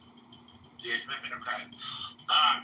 Well, I appreciate you bringing it up, and it's fair, and you know, if that was, I wouldn't be happy either. Let's put it that way. I can understand your frustration at lack of having this addressed. Yeah, so if Israel lies time and time over, they're editing footage, they're lying about ambulances having their lights off. Are you confident when Israel says that they're only targeting militants in Gaza? Or do you trust Israel? Do I think there is, what underlies this is, do I think there has been a repeated pattern of not telling the truth? I'm going to have to give you two answers. Number one, I have not paid close enough attention to give you an exact answer. And number two, what I have paid close enough attention to gives me the implication that the Israelis have been caught several times with the pants around their ankles when it comes to treatment of civilians. And literally around their ankles when they raped that guy in prison. Well, I can only speak to what I've read. I can't speak to that kind of stuff. I like history more, and to be frank, I stopped watching cable news about a year ago. I still read the news bit. You like Twitter? No, not really. I use it, but don't get me wrong, I use it, just not. I read a lot of history-oriented stuff, and so as much as I like current events, and as much as like my professional life in politics revolves around current events, I don't know. I pay attention to it probably less than I should, if I'm being frank. Well, the Israeli prison rape is considered current events. Of course, there are many historical ones. I'm not saying it's not. I'm just saying it sounds like you have a larger kind of repertoire of stuff that's going on in your head than I do. So I feel a little ill-equipped to have the conversation. I want to defend Marshall. Yeah, please, David, go ahead. I mean, you can't. I mean, I 100% agree that Israel is doing a lot of bad stuff, and a lot of people are. But just for all that stuff nonstop, like, it's torture. You know, I don't think it's we as humans are meant to take in all that, because it's some fucked up shit that's happening. It's very fucked up stuff, and you know, on a lot of things, and it's just like that's just how we're gonna go on that. Some fucked up shit. I don't think we as humans are supposed to know everything that's happening. I mean, look, I as somebody who gets asked these questions a lot, should definitely pay more attention. I don't know. There's a piece of it that just gets really exhausting over time, if that makes any sense. It's why over the last year or so I've fallen into reading more historical books than I have books of current event style. Nathan, you and I were going back and forth at the table. I mean, you want to jump in, man? Yeah, of course there can be war. This shit is crazy. Like, look, man, in war, if you look at the Telegram shit, when Ukraine, Russia went to war, of course, you know, Israelis are using human shields. I've seen videos, maybe 25 videos of them tying up to the truck of the vehicle and driving down the street in Gaza, to tanks. You know, so I mean, if you look deep enough, hard enough, right, you're gonna find it. Of course, Russian soldiers executed and killed Ukrainians. They did. You know, when it comes to war, humans are going to do whatever it takes to win. They're going to drop all the laws, these little fictional laws that's on the books, and become true savages to win. We dropped 2 nuclear bombs on Japan, right? To save lives. That was the reason. That was pretty much a heinous inhumane thing to do, drop it on 2 cities. Will they do it again? Yes. Do it. People will do heinous crimes and all these books on the table of you're not supposed to do this and you're not supposed to do that. And it's, I mean, if you ever talked to like a CIA agent one day in your life and get them drunk a little bit, and he started disclosing all this type of information, it's really a crazy world that we live in. Israel is a proxy to United. It's like a hidden state of America. It's an imperial proxy of America. It's part of the larger American empire. Right, exactly. So it's our dirty hand to save our faith. It commits the war crimes. We won't get punished. It's like when companies outsource to a third party or whatever type thing to avoid what consequences. Nathan, do you agree that the Ukrainians and the Palestinians also have committed war crimes? Yes, the Ukrainians committed war crimes. And the Russia Palestinians. committed war crimes. And the Palestinians. Palestine, of course they did. Yeah, of course they did. All of them. There you go. Yeah. I agree. Yeah, there's a name of the game. Humans, yeah, it is, Josh, you're right. Look, I'm gonna use my, if I'm trying to beat Josh, Marshall, and everybody on the stage, right? I'm gonna go to extreme measures. I'm not gonna care about the traditional way to fight. I'm never gonna put on, no matter if it's right or wrong, to defeat you. That's what's happening with Gaza. It's not wearing uniforms, right? They're going against the most powerful country in the world, and it's not Israel. It's a proxy of the United States. So of course they're going to use these type of tactics. This guerrilla tactics is what it's really called. So it's a sad thing that the world that we live in. You want to just make believe, be voting for a great president, and he's not going to. It's all bullshit, man. These people, do all kind of heinous things and start wars and for money, for resources it's a crazy world, man. It really is a crazy world. David, go ahead, chip in. I was just going to say, we talk about who should have nukes, who shouldn't. Do people actually in here trust the United States having nukes? I'm just going to say, okay, whether it was our last president who is, I don't know, half dead, half awake, whatever you want to call it, versus, also our current guy, Trump, and, dude's a freaking lunatic. I mean, I trust us more than I trust others. Does that mean that we're a great place for nuclear weapons to reside? Not really. No. Does that mean that I think if the United States were to say unilaterally, you saw how much is not what you're suggesting, it's a suggestion on my part, it's just scenario in my head. If the U.S. is to unilaterally disarm as an example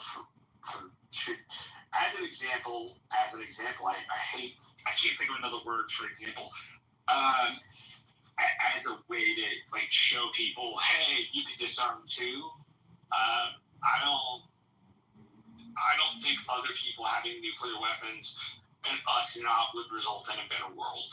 I think it would result in a world where people's more craven interests, whether it is Russian or Iranian regional imperial views or China slowly rising, I think they probably look at that a little differently than we do. There is a counter to the argument, and it is that China and Russia have possessed nuclear weapons for decades and have yet to, aside from the Cuban Missile Crisis, have yet to wag them in people's faces. And North Korea.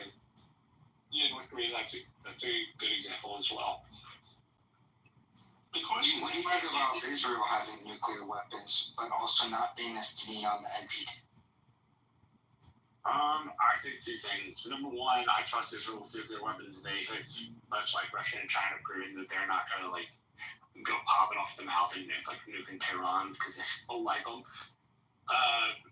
But I would prefer that if if you redid the world today with that sort of arrangement, you would have different powers on the Permanent Security Council, right? Like the old imperial powers of France and Britain and Germany have seats because of their place in a world post World War II.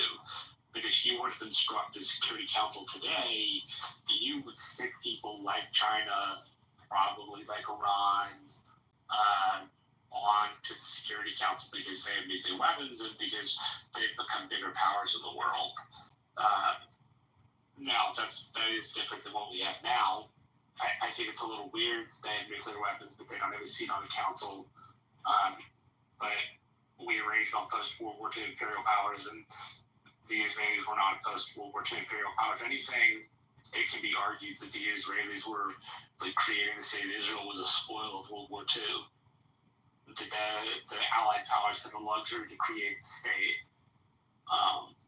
and the luxury to have Truman instead of have FDR. If FDR had been around, the thought is FDR probably wouldn't have okayed the creation of the state of Israel, but Truman did. Do you think that Iran shouldn't have a nuclear weapon for deterrence for something like this, for example? If I am sitting in Tehran and I'm looking at their national security interests, yes. If I were sitting in Iran, I would pursue a nuclear weapon for exactly that reason. If I'm looking at our national security interests, it's within our vital national security interest for the Ayatollah not to necessarily have a bomb. But now, that's predicated on the Ayatollah thinking the Ayatollah might use the bomb versus, say, a buddy of mine from Serbia who is much more clear, who's much more dry about that. He thinks the Ayatollah is not as gung-ho to use a nuclear weapon as I might. And so the Ayatollah having a nuclear weapon is not, in his world, his Serbian world, as big of a nightmare as, say, somebody in the United States might think that it is. You think that if you controlled Iran, you would also continue developing nuclear weapons? I don't know that I agree with that. It seems to me that if you look at North Korea as an example, their pursuit of their weapons program seemed to secure them from being screwed with. I would be frank, I don't think I have nearly as good a handle on the situation as you do, exact. I would say I have a great handle on it. In the question of like, you seem to have a better handle on the conflict than I do. I think I tend to like to listen to what you have to say on the topic to form my sentence. Yeah, so please go ahead.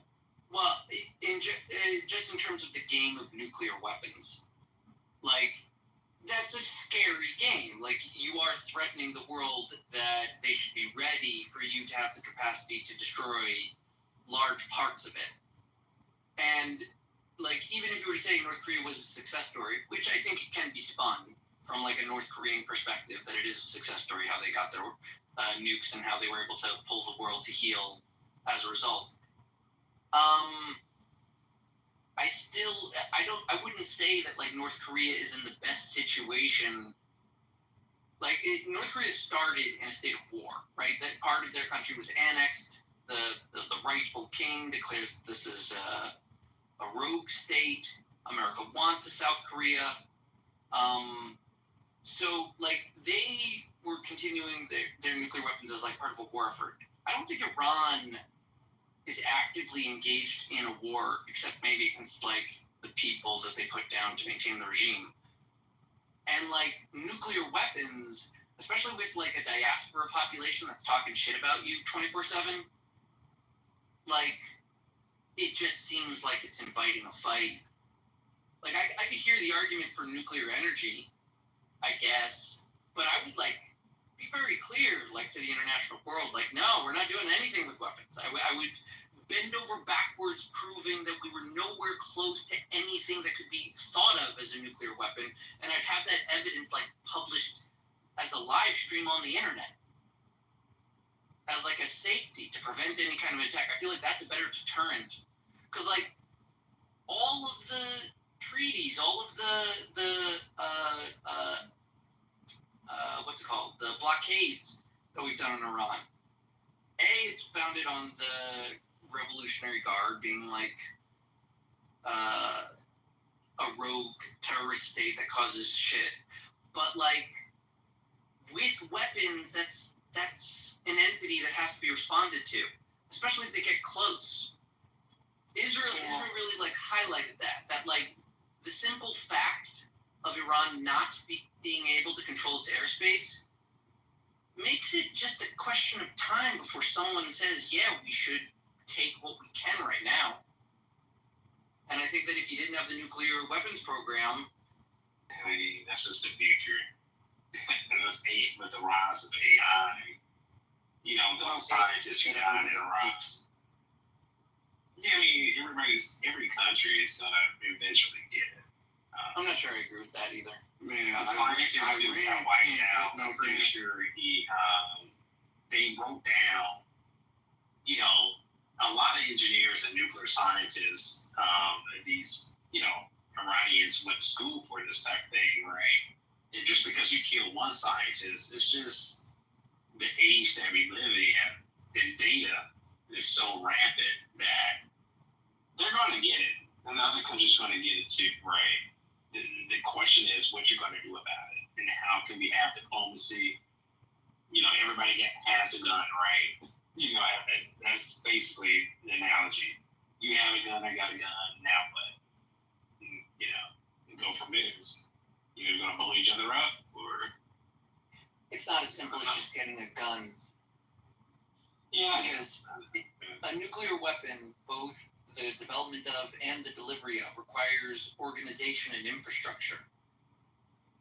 Meaning, I'm saying, if you have a nuke, you are immediately a target in your apparatus supporting it, right? People aren't going to want to trigger a nuclear war. So if they get the sense that you have the weapon, and the only thing between you using it and it being inoperable is your infrastructure, what do you think I'm going to hit?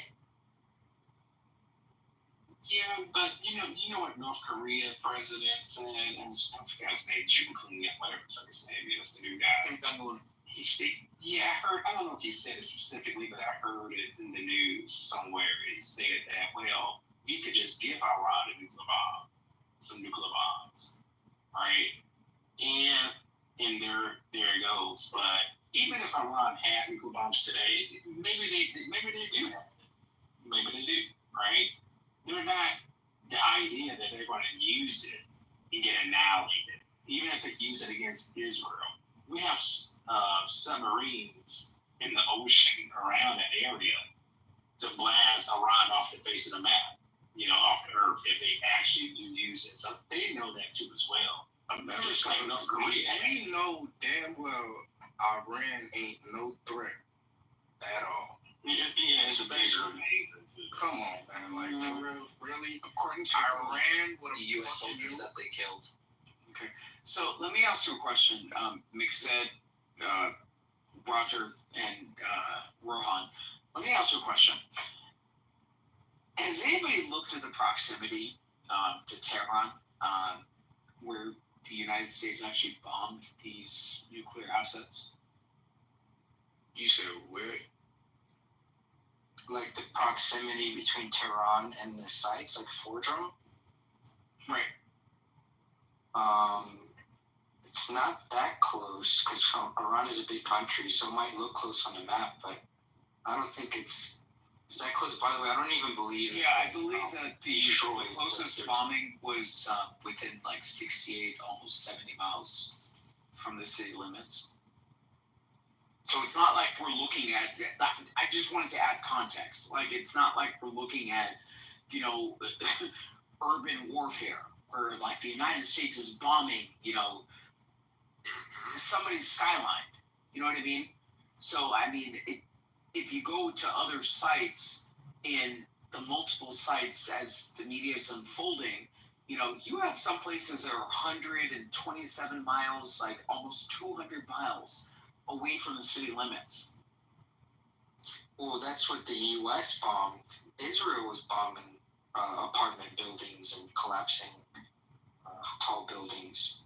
But I don't think that's the issue here. The issue is that the U.S. getting involved in any way makes all of the U.S. military bases in Iraq, Syria, basically all of them surrounded. Josh, my point was that, the United States chose strategically to be able to target certain type of assets that Iran had to their disposal to be able to escalate the issue. And they did it well outside of the city limits. Yes, so, this goes back to my statement. Right. This goes back to my statement as far as, the Trump comment as far as evacuating the city, like he's going to be bombing the skyline. Like, this is crazy. Like, none of this happened today. No, Trump is an old guy. Okay, but can we agree that none of that happened today? Yeah. So, there were facilities that were a part of urban sprawl, right? 70 miles outside the city limits that were bombed. What are you getting on your timeline? Are you seeing a bunch of people saying that the U.S. bombed civilians? Because I haven't seen that. I don't think anyone's saying that. I think people are generally mad that we got involved at all. I'm not saying that they are, but the undertone of the rhetoric that people are exuding through this, like these type of conversations, are almost as such that, Trump just, sanctioned B-2 bombers to be bombing under hospitals. Like, I'm just adding context. I'm not trying to argue and, going back. I'm just trying to add responsible context as to what happened today. Of course, that's not what happened yet. Hopefully, we don't turn it into, like, what we did in Iraq. It's not like we've never done that type of thing before. But I don't want to minimize the fact that we are getting involved in a foreign war now, which Trump promised he wouldn't do. He said he would veer away from that direction, and he's gone back on pretty much all of it. He also said behind those statements that he would, react appropriately to any type of threat or imminent threat to, the ideological, aims of us as a country and, the safety of our citizens. And I feel like the actions that he took today was fairly consistent with that notion. So I would argue that he put our American citizens who are deployed in the Middle East on all of those military bases surrounding Iran, he put them in danger. And of course, Iran was never going to strike the United States. It's like a boomer belief. Okay, but let's go back to the statement that you made. You said that Trump made a certain type of campaign or you implied that Trump made a certain type of campaign promise that he did not deliver, or he misconstrued in the way that he's deploying his presidency. Is that correct? He certainly did. He certainly did do 180 on that, yeah. How so? He didn't start any rumors. He ran on a populist agenda which appealed to like the new MAGA, not the boomer MAGA, but like the younger age MAGA, that we don't want foreign wars. And it's funny seeing all these Trump tweets from like 2014 and 2013, him saying like, oh, Obama's going to invade Iran because he messed up, and like you can't elect a president that's let me ask you this question. Are you aware of the 2006 Anti-Palestinian Terrorism Act? I'm not aware of that specific act. It sounds like it came right around the same time as Hamas took government in Gaza. But that was in the Bush era, so yeah, where are you getting? Was it repealed? I'm not aware. I'm not even aware of the specific act, so please educate. Right. So it's an act that specifically states that the United States government is not able to aid any type of foreign effort or otherwise that is contributing to the demise of Israel and does not acknowledge Israel's right to exist. Israel's right to exist is literally in the language of that said act. So when Trump left office, he clawed back a lot of, money that was not only going to Iran, but also going over towards, Palestinian efforts in Gaza and also the West Bank. And Joe Biden reinstated, and not only reinstated, but duplicated the said, monetary efforts that those countries lost in Trump, closing that window of opportunity for them to suck off, taxpayer dollars and being able to contribute to the murderous aims that they're, engaging in today.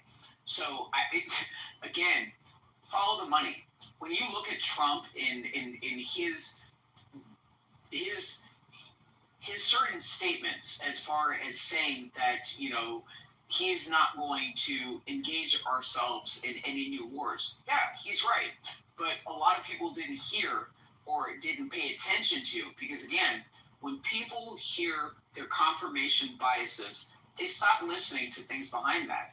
The man has categorically said that he is going to defend our American interests 10 toes down till the cows come home.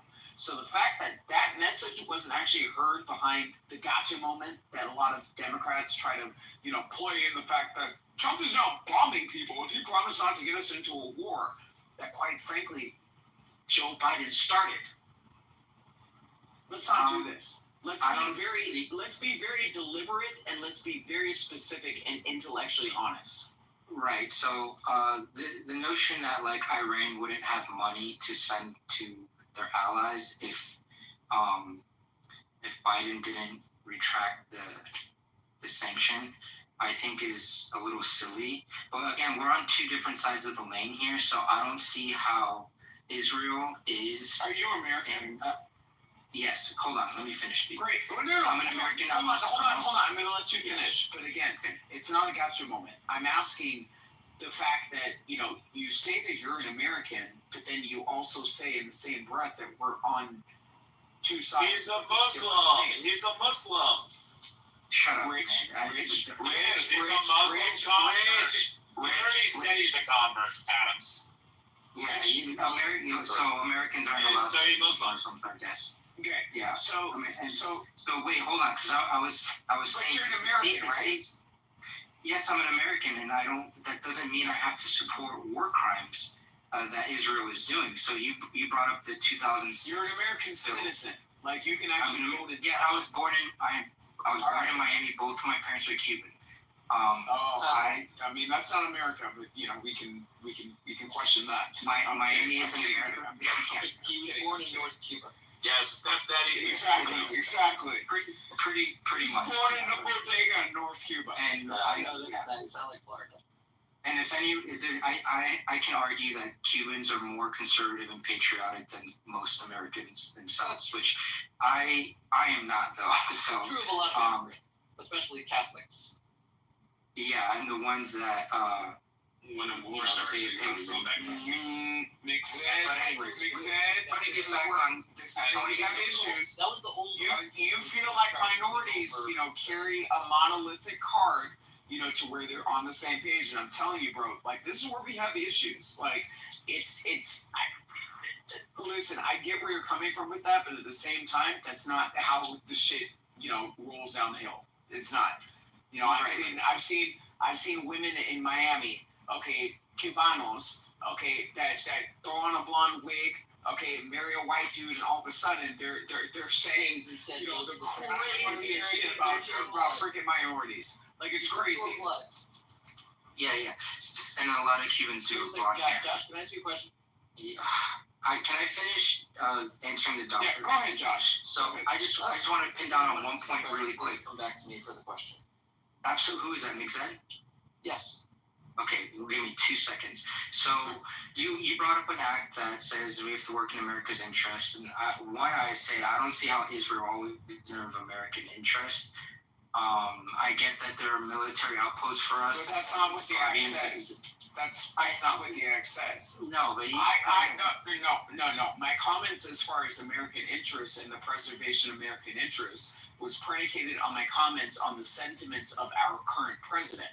Now, referring back to the Anti-Palestinian Act from 2006, I clearly defined certain limitations as far as mechanical support and non-recognition of people's certain sovereignty behind certain monetary support. Those are two different things. Correct. And I see a fundamental problem there. So we have there's no fundamental act terrorism because when Israelis do it, it's not defined as terrorism. But we do have. Mixed, are you hearing us? Hold on, let me finish. So we Okay, have something called the late. Mixed, can you please look up the 2006 Anti-Palestinian Terrorism Act? Is that not like this is crazy? Well, slow down. I think you're raising an interesting point, which was why I wanted to ask Josh the question. Josh, it seems very clear you were born in America. You're an American. You're a citizen, and it strikes me that like with this 2006 law that was passed at the federal level in America, right? The 2006 Anti-Palestinian Terrorism. That's the name of the act. I'm not adding. It's fine. Okay. I don't care about any of the acts because there have been many. That's what I'm trying to really get at here. You don't live in a direct democracy where you specifically, personally, have a vote that is on par with mine to determine any particular direction of the country. That's not what we have. We have a representative democracy. We have a constitutional republic. We all divide ourselves into different factions and we vote for representatives. Adams, are you going to argue with an attorney, really? No, slow down. Guys, I have a question for Josh. Right? Just chill. This is just basic federalism of how America works. And like the representatives, we prefer the representative system. We feel like if we appoint someone, they will take on the task to look through the details and pass the laws to move our government in one direction or the other.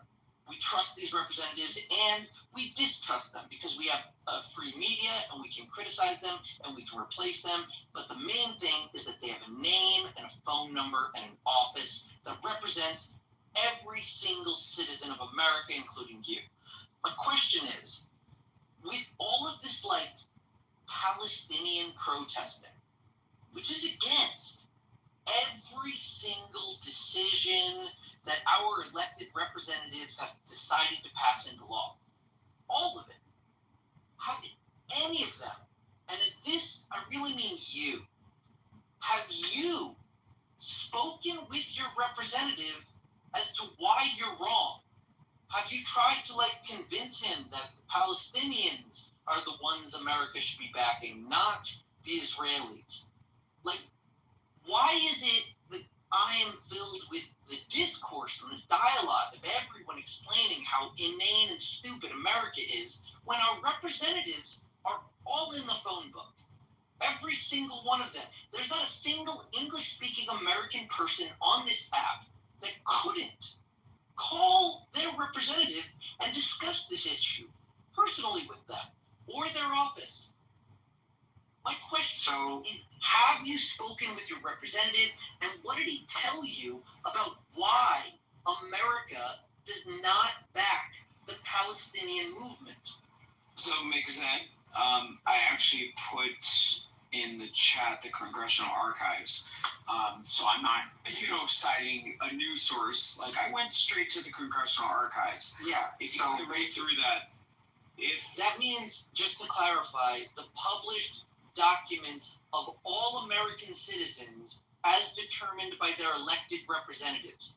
Those are things that we have all as citizens sworn to by passing I'm not saying that you're wrong about this. I'm just saying that what you talked to your representative about as an American citizen. So, since you're Palestinian, and I'll give you the reason why. I understand protest. Okay, you've gotten shitty responses, but what has your representative told you? So I can give you a couple reasons why I haven't done that specific act for the Palestinian conflict. I haven't done it. Do you know who your representative is? I just moved to Ohio. I think his name is I honestly don't know. I don't know. No. Because I don't know how to talk to your representative about these issues. That's not okay. And I'm going to give you, if you let me answer, Josh, you have to allow the autistic attorney to talk. Go ahead. I get what you're saying, but I don't. Is best spent consulting with your appointed representative. If that were to do anything, by the way. It wouldn't, like, statistical polls show that a majority of Americans are against what Israel are doing. And I may be wrong, it might be... No, they're not. But an overwhelming... No, they're not. Like, this is crazy. An overwhelming percent of the youth, as in ages 18 to, like, 38, does not agree with continuing. Many of them do not vote. Many of them do not vote.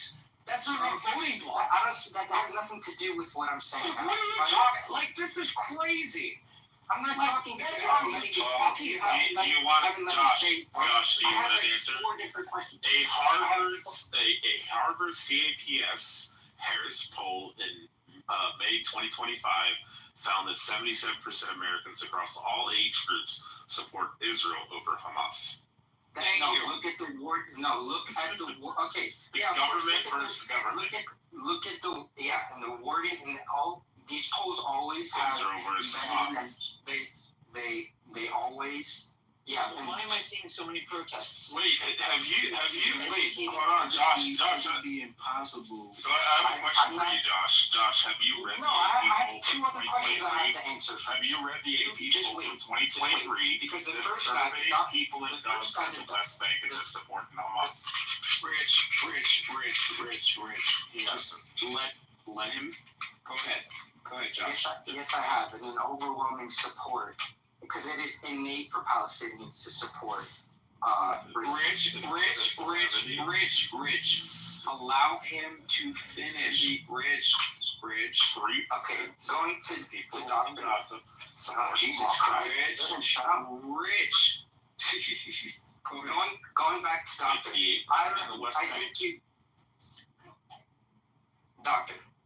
Going back, I think you might have misconstrued what I was saying, or you think that I'm like saying something that you're saying is that no, I'm not saying. I just let you know my opinion that personally I don't agree with the law that was put in place. And then as Mick said put out, it's like I don't have direct democracy.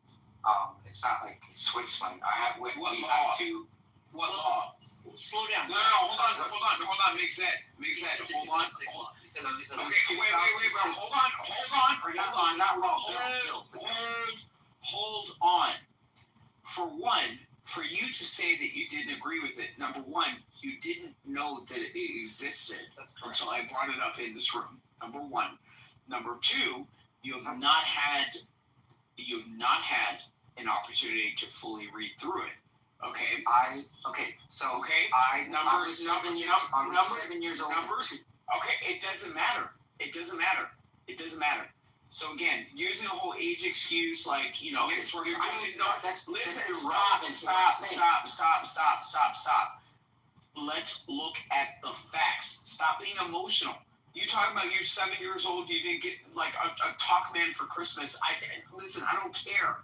Okay, you did not even know about this said law or piece of legislation until I brought it up.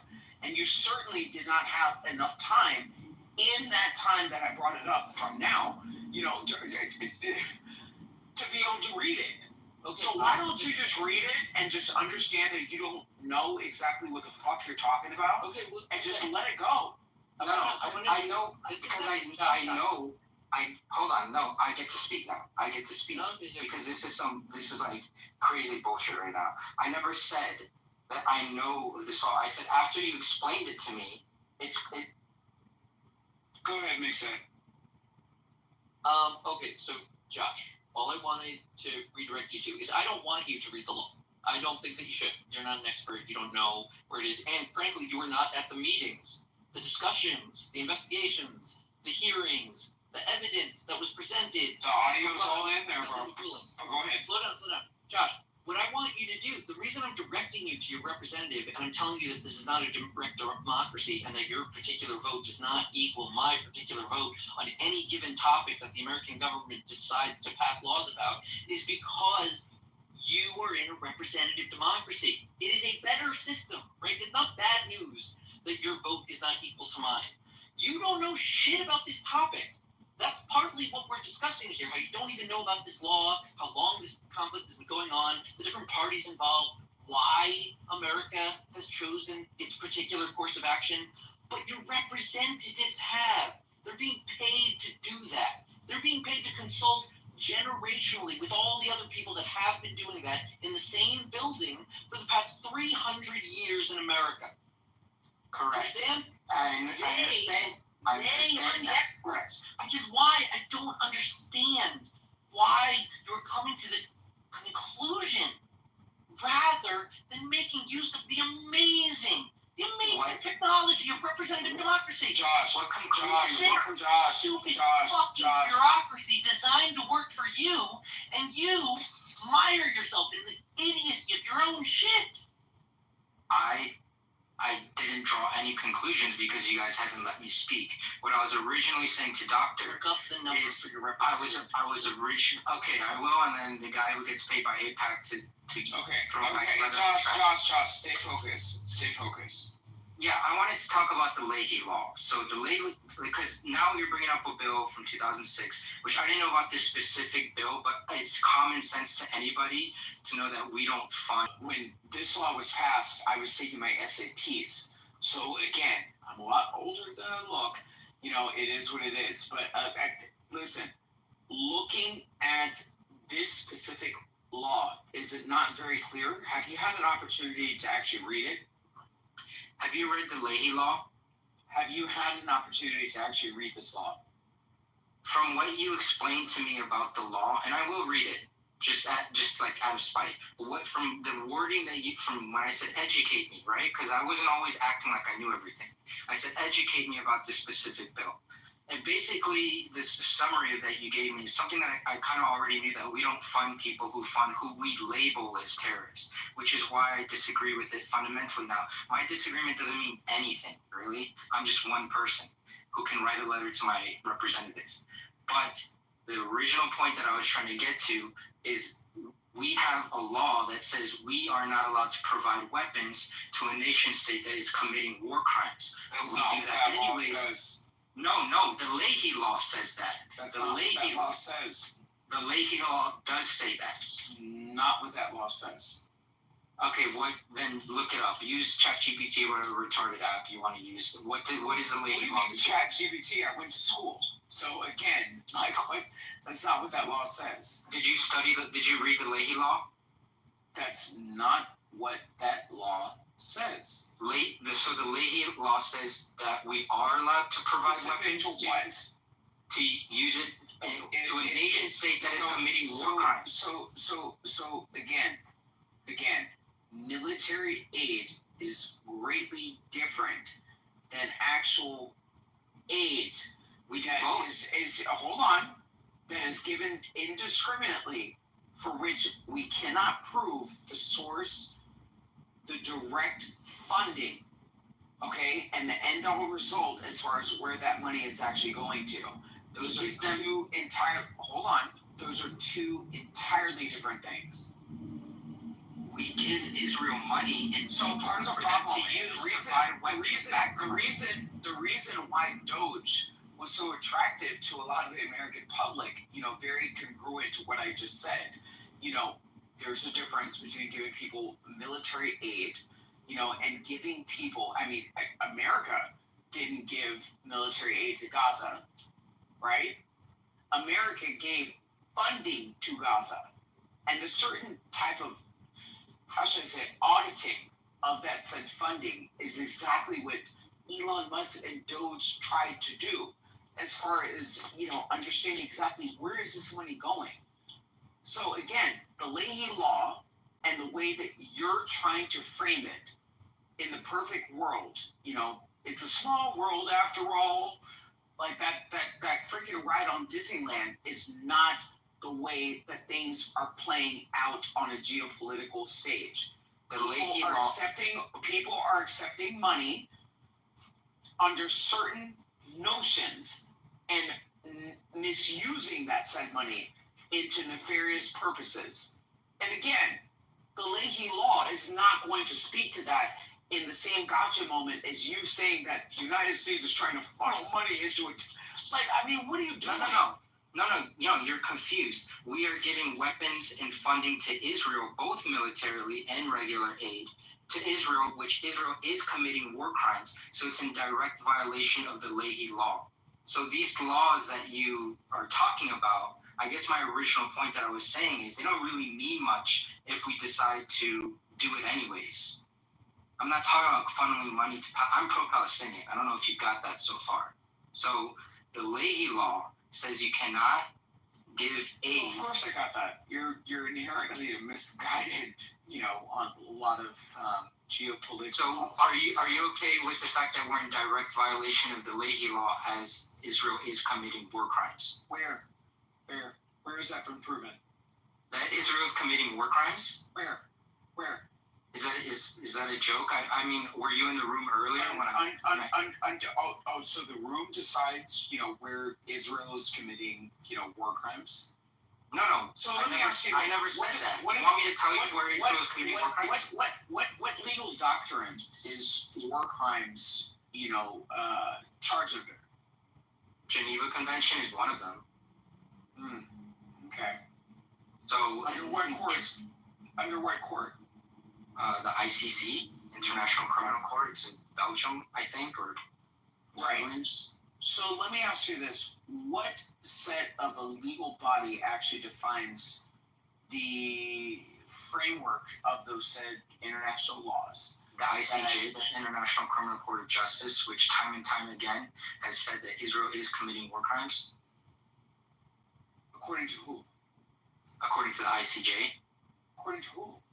Which the United States is a member of. So, I mean, what do you mean according to, Can you post a link to that? What specifically do you want? Do you want the specific war crime? The specific war crime, or do you want something that... What war crimes? Name a war crime. So, the blockade of aid is one of them. Blocking aid. They're not blocking aid. Hamas is stealing aid. There's a big difference. Yeah, and China's stealing aid too. Like it's crazy. They've received the aid. Hamas has stolen it, and Israelis. Hamas steals it. So there was a That's going to cause it. Will you acknowledge that, Josh? Will you acknowledge that, or you can't bring Hamas doesn't even have the manpower. Oh, really? They don't have the manpower? They don't have the manpower to hijack thousands of trucks. I don't know what you're saying. Really? I'm talking about. Yeah, are you there on the ground? How do you know? Well, you're not there on the ground. Manpower is? Do you know what their manpower is? Germany. It's state. You know what's funny about that? It's stayed consistent. It's funny about that, even though Israel claims they killed 20 to 30,000 of them, is that it has stayed consistent at between 30 and 40,000 militants, which means that the more you kill these families, the more people they're going to enlist and more people are going to volunteer. But that's besides the point. I'm talking about the blockade that is even Israel has admitted to, that they openly talk about, which went on for about 3 months. The flow of aid going in for the United States and Israel has actually been in charge. The aid has been flowing. Hamas has been stealing it. So please tell me what war crime. Keep going, Josh, on your war crimes. There was a 3-month blockade where nothing went in. Only recently did they lift it under Absolutely the nothing pretext. went in. Can you prove that? Yes. You go. What are you talking about? It was a 3-month blockade. Israel doesn't even deny this. What are you talking about? And then the Israeli leaders. Aid has been going through, but if you decide to put combatants there at the aid trucks, if you decide to hijack the aid trucks, you're going to have a stoppage until you get the combatants off the aid trucks. It's funny how Israel has all this intelligence. Do we have an obligation to? Just curious, generally, did we have an obligation to feed the Germans during World War II? We didn't occupy Germany the way that Israel's occupying Gaza. They've been out of Gaza since 2005. Who's under legal standards? Gaza is still. Do we have an obligation to feed the Nazis? Wait, hold on. So first you're saying that you were feeding them. Now that I tell you that Israel did do a blockade. Israel they don't have hasn't been in. First of all, you use the word occupation. Israel hasn't been in Gaza since and moved It's its still citizens it's out still an in it's still an 2005. Is that a fact, Josh? it's still Did they it's evacuate in 2005? Is that a fact, under Josh? under international law and standards. It's What still international considered. law? Tell me, please cite your international law. Please, be specific. And let me know what law school you graduated from, where you got your degree in international law. I'm being very specific. You're not letting me speak. Abby, I have a question. Sorry, So- this guy's just. No, it's Why do you very don't allow me to frustrating. explain the occupation? Hold on. Josh, I'm going to tell you what life is like getting shot at by ballistic missiles and having to live in bomb shelters. You want to know what that's like, Josh? Or you don't really care about a Jew or an Israeli citizen. You could care less. You want to know what life is like living under the fear constantly, or being attacked and brutally raped and butchered? You think that's a good life, Josh? Think that's justifiable? Because that's Who was raped? Who was raped? Can you give me a name? Can you Josh, are you crazy? Are you? Can you name a victim that was raped by Hamas on October 7th? Go name it. No, you give me a name. Did you go to law school? Yeah, I went to law school. Okay, so give me the name. Is he crazy? Give me the name. I will cash out anyone $1,000 right now if you name me one victim that was raped by Hamas on October 7th. You definitely don't want to gamble with Abby. You don't want to gamble with me. What's the name? What was it? I just said the name Lily. Lily. Oh, Lily. Who's Lily? Who? Who was a released hostage? And That is the name of my aunt. Why is that funny to you? Why do you think that's Because funny? she made it up. You think that's a good life for people? Do you think October 7th is name one justified, victim. Josh? Are you justifying it, Josh? You Name one justifying victim. October 7th? You think Name one nobody victim. was butchered? You think families were not killed? Do you think that families were not burnt alive? Do you think that they weren't videoed for their family members to see? For children to see their parents murdered in front of them? And We were parents talking see their about children murdered? we Do you think were that's talking acceptable? about rape. We were talking Yes, about rape. I rape. can go on to Rape. Do you Yeah, I would can- you like I to can see go- pictures of the blood coming down the girl's bottom? Will that make you feel better? What the that heck? girl was she was released, by the way, and she never said Oh that my she was God. raped. Shawnee She Luke. she was How's Shawnee that a Luke name was for not you? raped. Is that a good name? Yes, she was. Yes, No, she wasn't. She wasn't raped. You have Oh no my evidence God. of that. There's There's video. no, she wasn't. This guy. There's no video of her. There's no video of her being raped. She's in the same clothes that she was. 45 fucking minutes you can sit through and watch the rapes and the murders. How about Shawnee you Luke- sit down and watch the video? I did. I watched. No, I watched it, and I watched. I read the screens without Where'd words. you see it, Josh? Where'd you see the official video that was released by the Israeli government? Where'd you see it? I believe I saw many snippets of it on Israel. I didn't see a full video, which Right, you didn't at see it. first they were only showing to a 45 private minutes audience, of it. right? The United States Congress saw it. We saw it. You had Nobody- no special clearance to see it. You didn't see it. Nobody was raped in these videos. There's no evidence of Yes, it. there's of complete anybody. evidence in the video. No, then what's the name? What's the name of the girl that was raped? Oh my So God. let's, Abby,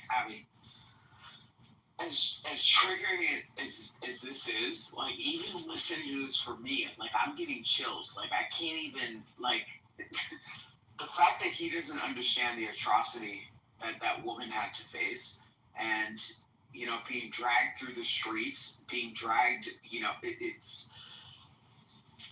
You're Like, okay. You're talking. people, listen. So, Abby, let me ask you this question. As far as the Geneva Convention that he mentioned, is that not superseded by the Rome Doctrine? Hold on, I'm still on the rape. I'm putting some evidence of it in the chat for you, Josh. And I'll give you mainstream media like NBC and ABC. I'm not even gonna give you Fox. Hold on, Adams. Let me just do this. No, it's okay. I just whew, I can't even believe he said that. That's crazy. I can't believe you can't name a single person that was raped by Hamas on October 7th. Just said, Shawnee. It gets you mad that no one was raped. That's what angers you, because the more people that are killed and the more people that are raped, it gives you the bloodlust that you need to justify what Israel's doing in Gaza, which supersedes the atrocities on October. Wait, she doesn't have a bloodlust, and I don't want to hear you defend the shit that happened. Yeah, I mean, I can't. Go ahead, Abby. I'm sorry, I'm just getting articles here, but I mean, this is sick. People like this is what's so fucking scary, that they walk the streets, that someone like this is an absolute, it's not even denial, they're just propagandists. I mean, Reasonable grounds based on testimonies from people like Zaka.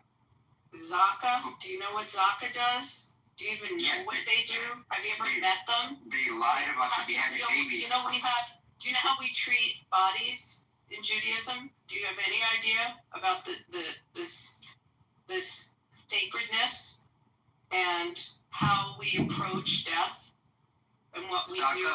Zaka was the largest. They between I forget his name, but anyways, the 2 or 3 famous guys who went up on stage in a press meeting and said, they shot nails into girls' vaginas and they beheaded babies, and we saw they put a baby in the oven, like all that turned out. It didn't. No, I'm sorry. It's unbelievable. Abby, Ellie Beer, who runs United Umbrella, who heads.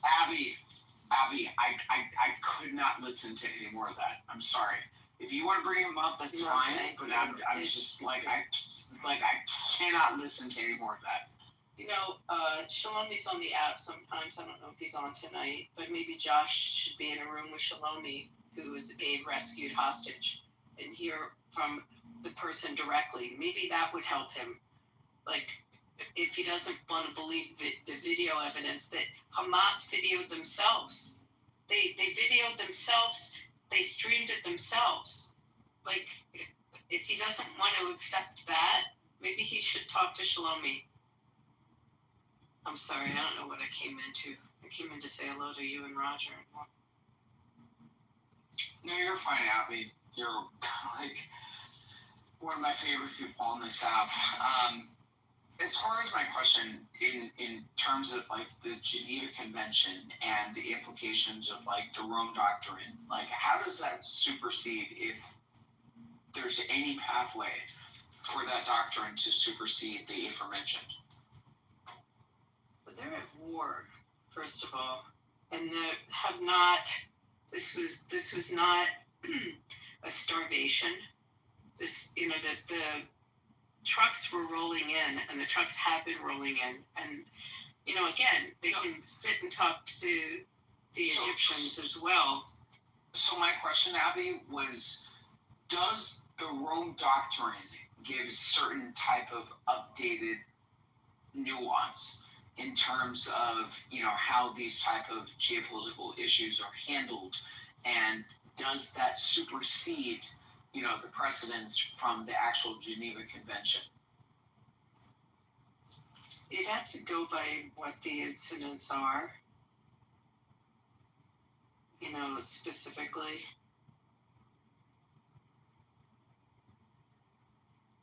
So does the Rome Doctrine set a different sort of how should I say this? A different sort of a procedure as far as investigating claims of war crimes, and is it different from the Geneva Convention in the sense of looking at the modernized scope of how warfare is actually battled? Because there's a difference between 1940s and the 90s. You know what I mean?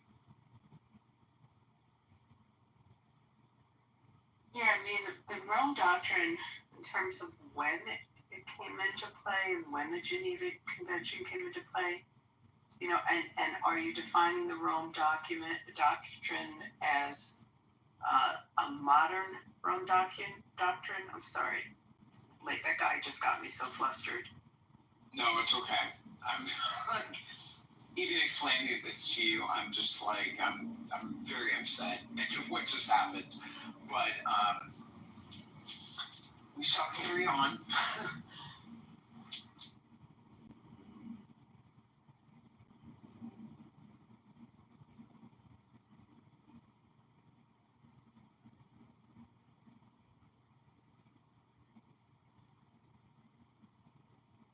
And I don't feel comfortable saying. I mean, if I have to sit here and say the names of the victims, of the dead victims, of the hostages that after they were rescued, that and ultimately after therapy were able to talk about some of the things they witnessed and what happened. I mean, I'm so uncomfortable saying that, and I don't know who this dude is, but I don't think it's something I need to sit here and say all the names. We're not going to change these people's minds. They are, in their stupidity and low information, and they just, it comes from, I don't know what it is, trauma bonding or whatever happens with these people, but they don't listen and they keep coming back with the same opinion. So don't worry.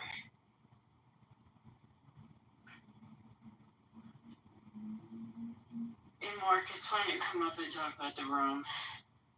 I'm not familiar enough with it. It's the Rome statute. Yeah, sorry. I'm just, I'm not It's okay. And I'm not an international lawyer, by the way, nor is that dude that was on stage, which is why I asked him. When someone starts citing international law, let them He's explain. still in the chat with his bullshit.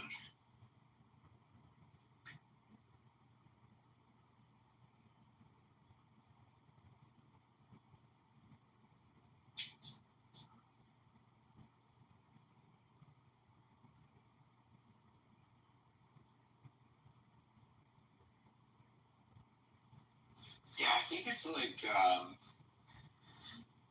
60 or like 70 pages, but it's very clear as far as like the rules of engagement in terms of like how it's set a precedence, on the world stage as far as how we should be handling geopolitical issues.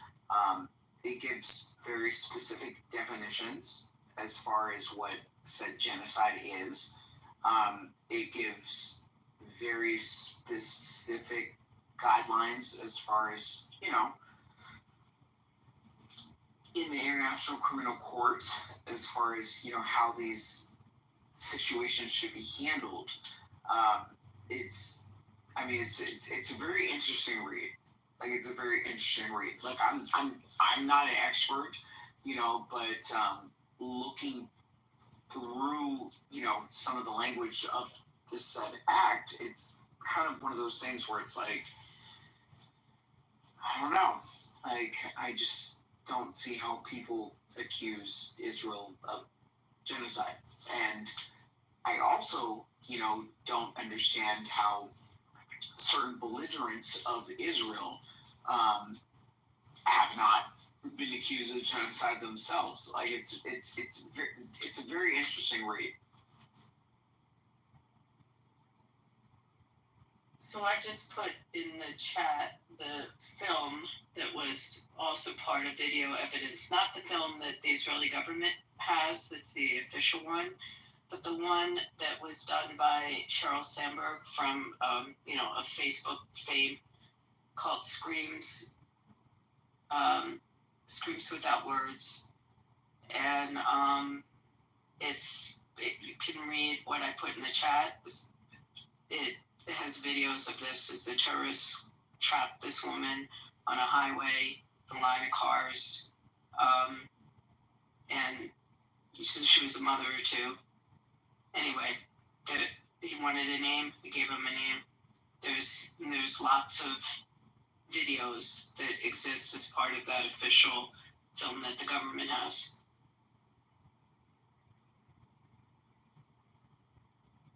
Abby.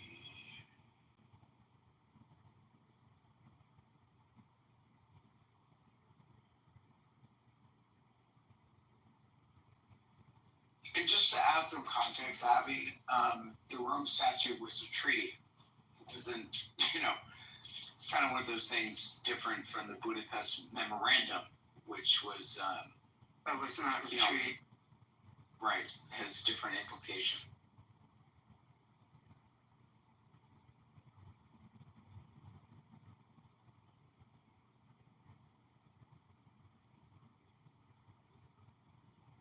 What's up?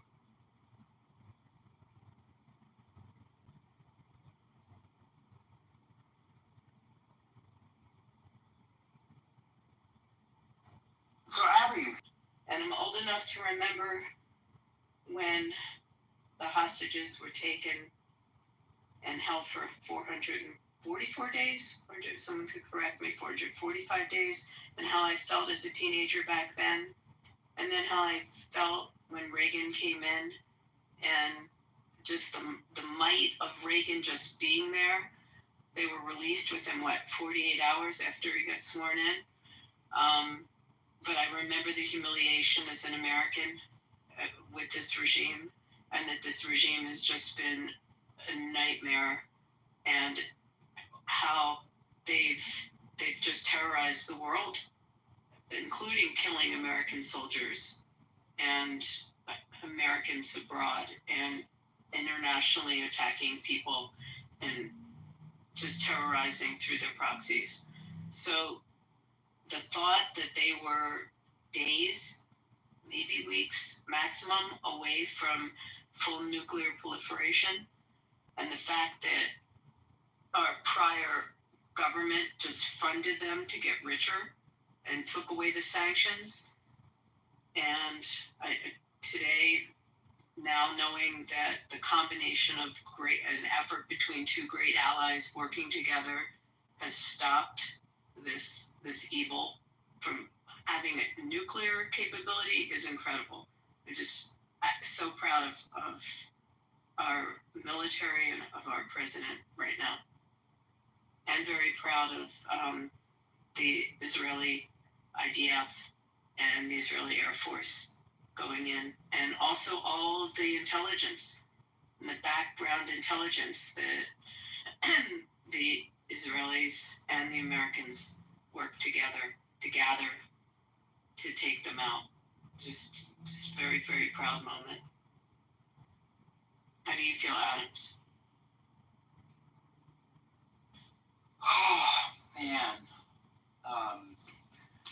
Growing up in Southern Orange County, Abby, and seeing a lot of my friends that I went to school with go to Iran for summer vacation, and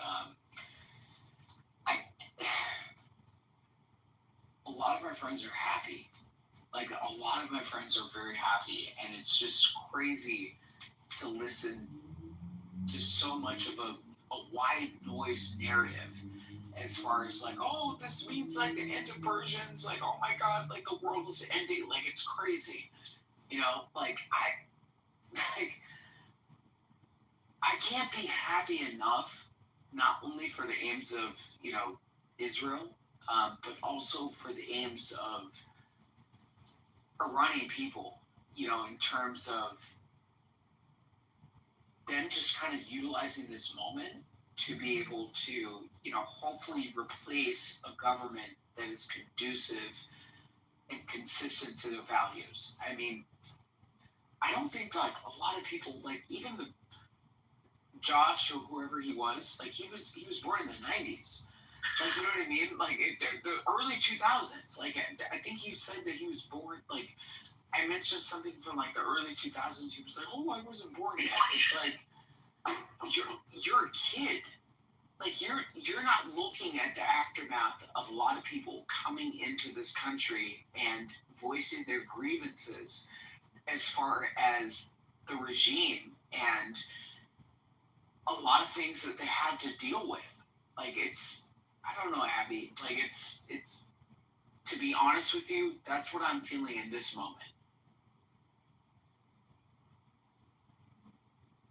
I was actually 14 in 2006.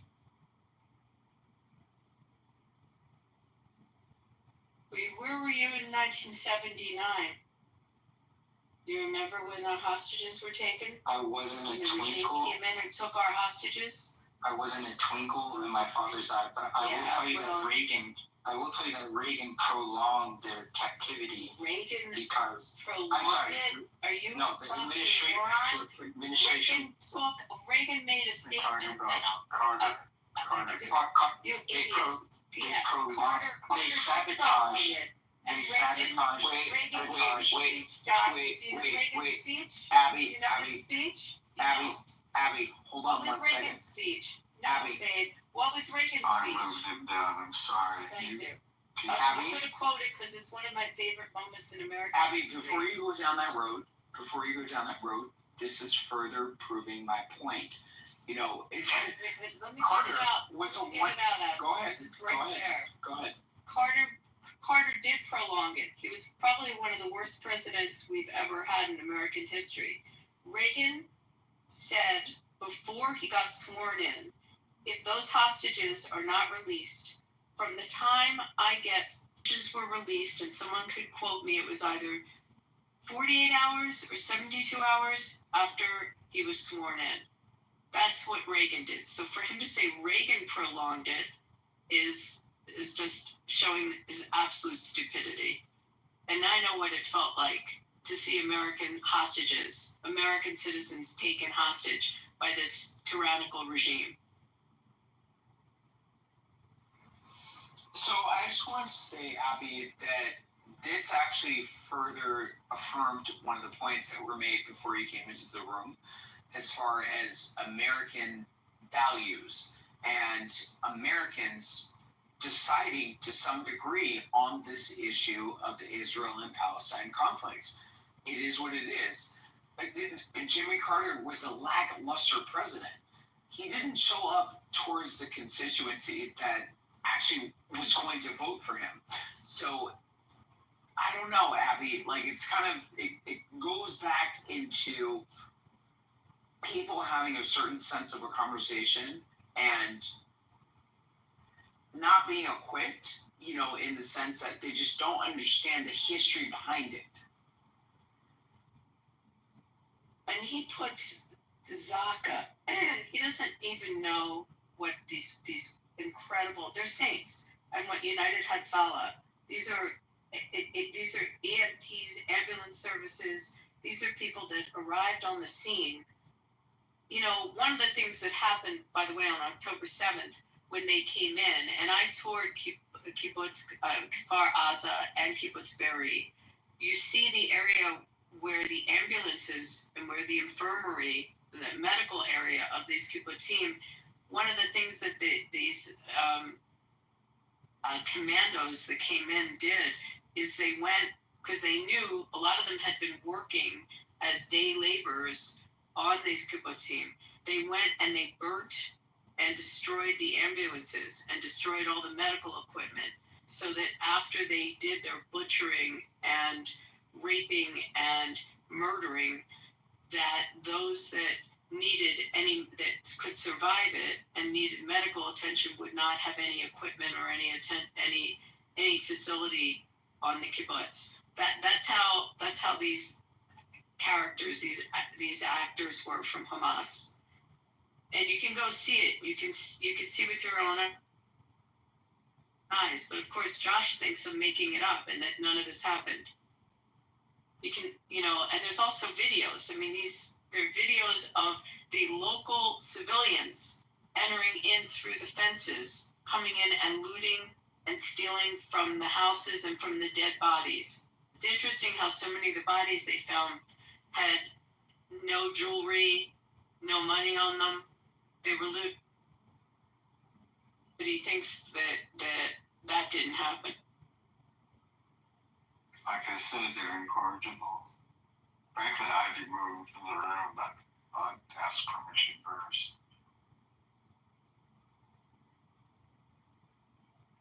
actually spoke to someone who was on the scene from United Hatzalah, LA Beer, and you can talk to the people that were EMTs that were on the scene and what they witnessed and what they saw. I mean, it's just gut wrenching. I can't believe I'm in a room having to defend this. Can we go back? I mean, it's just this. I don't even want to, or even dignify this idiot. Go back to talking about today and the strength of the American forces. Our Air Force is the greatest. I mean, we just have the most incredible Air Force and equipment.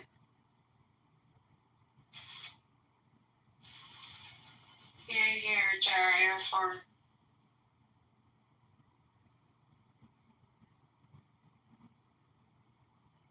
The question now is, and David, I don't know if you read a bunch of anything about this, is what they're going to unleash on U.S. soil, and what cells they have. And thank you to the Biden administration for letting everyone into our country, including people on the watch list. It's been a question that a lot of people have had. Some people think they don't. I think obviously they do. Have sleep yourself.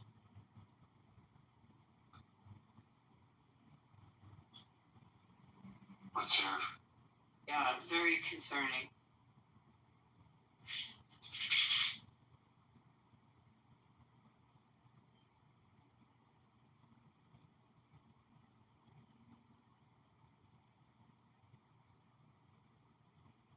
You know, Abby, I'm trying not to let my mind go there. You know what I mean?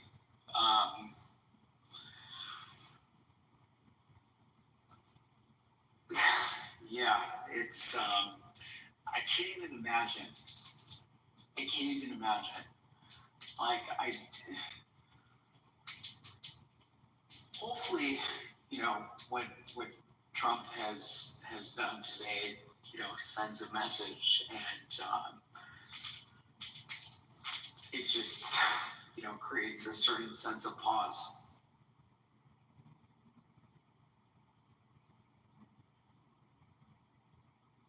Well, I think I've said this to you. You know, this has been a message that the Senate Foreign Relations Committee has been pushing for. I mean, if you listen to the speeches of Tom Cotton, or Lindsey Graham, or even people like Josh Hawley, what they've been saying all along, that it's just going to take military action, and even some ranking Dems now are coming out, you know, supporting it.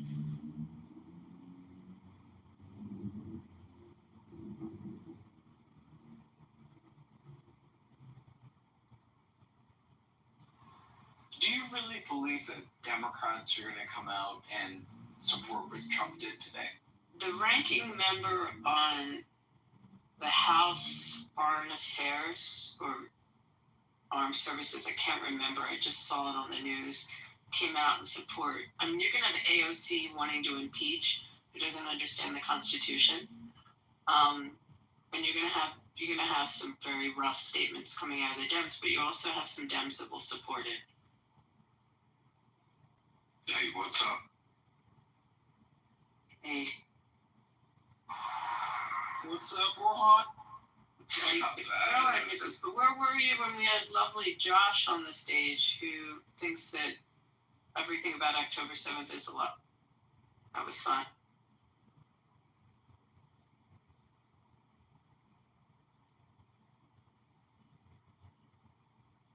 How is the news in Australia about this?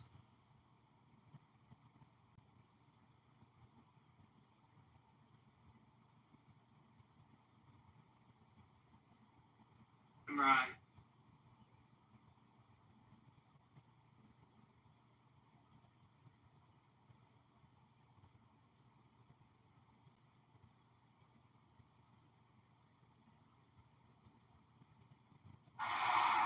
Rohan, I think you're on mute.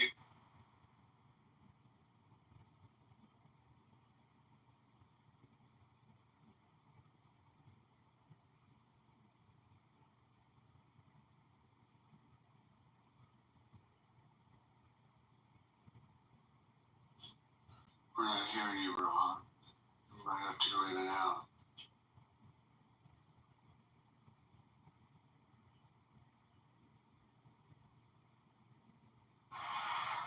Yeah, I think Abby asked you a question. How is the news unfolding about the recent bombings in Iran in Australia?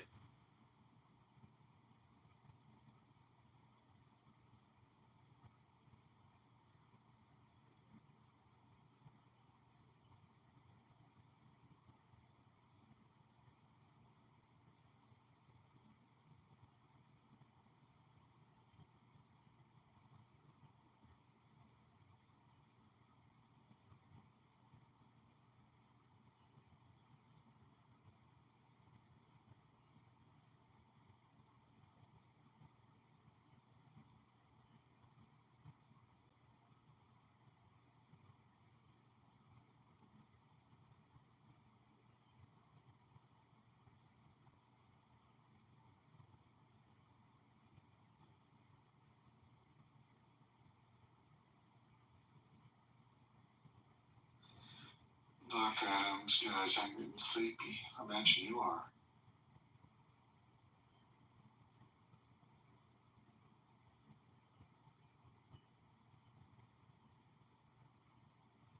Wait, I'm sorry, what? Oh, I said I'm getting sleepy. I imagine you are too.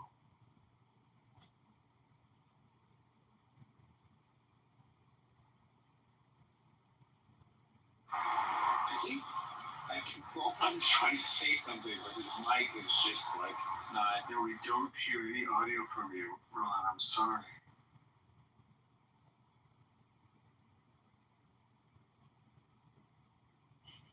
What about it? Oh, the herb gels. Now it's working. We got you. That's really weird. I'm not sure what's going on here. I think there's a problem with my microphone or something. Dude, you're in Australia. We're shocked the internet works there. But go on. Nice. Boy, where's Abby gone? She was here and now she's left. I think it was. She asked you a question and you didn't respond, so she left. No, it was a lot for her to rehash with these low information people. Yeah, whatever happened to the Josh guy? Where the fuck did he go? I brought him up, but somebody put him down again, which is a shame. I was interrupting Abby, and she was really getting frustrated. God, he's just one of the dumbest fucking humans. Look, he failed the litmus test for me. Well, you know what it is. I feel like he's young, misguided, and like poised to be a trainee.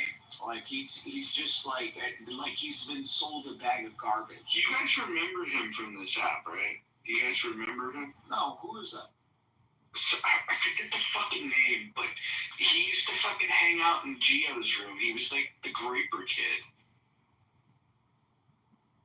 Oh. I didn't pick up on that at all. Yeah, it's the same fucking dude.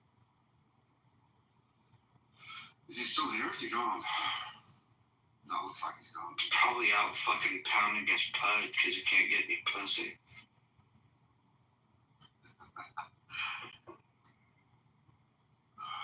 Sorry for my language, ladies. Hello, Chris. Hello, how are you? That's cool. I was actually, I love to come back into this room and, because you guys typically know a lot of things and I learn a lot from you all, so I just kind of came back in to kind of hear what you guys were talking about. So I don't have anything phenomenal to add, but happy to be here. Yeah, neither do we. But here's my expert analysis. Iran bad, Israel good, U.S. kind of like opportunistically good, and yeah, that's about it. Yeah, I'm right there with you.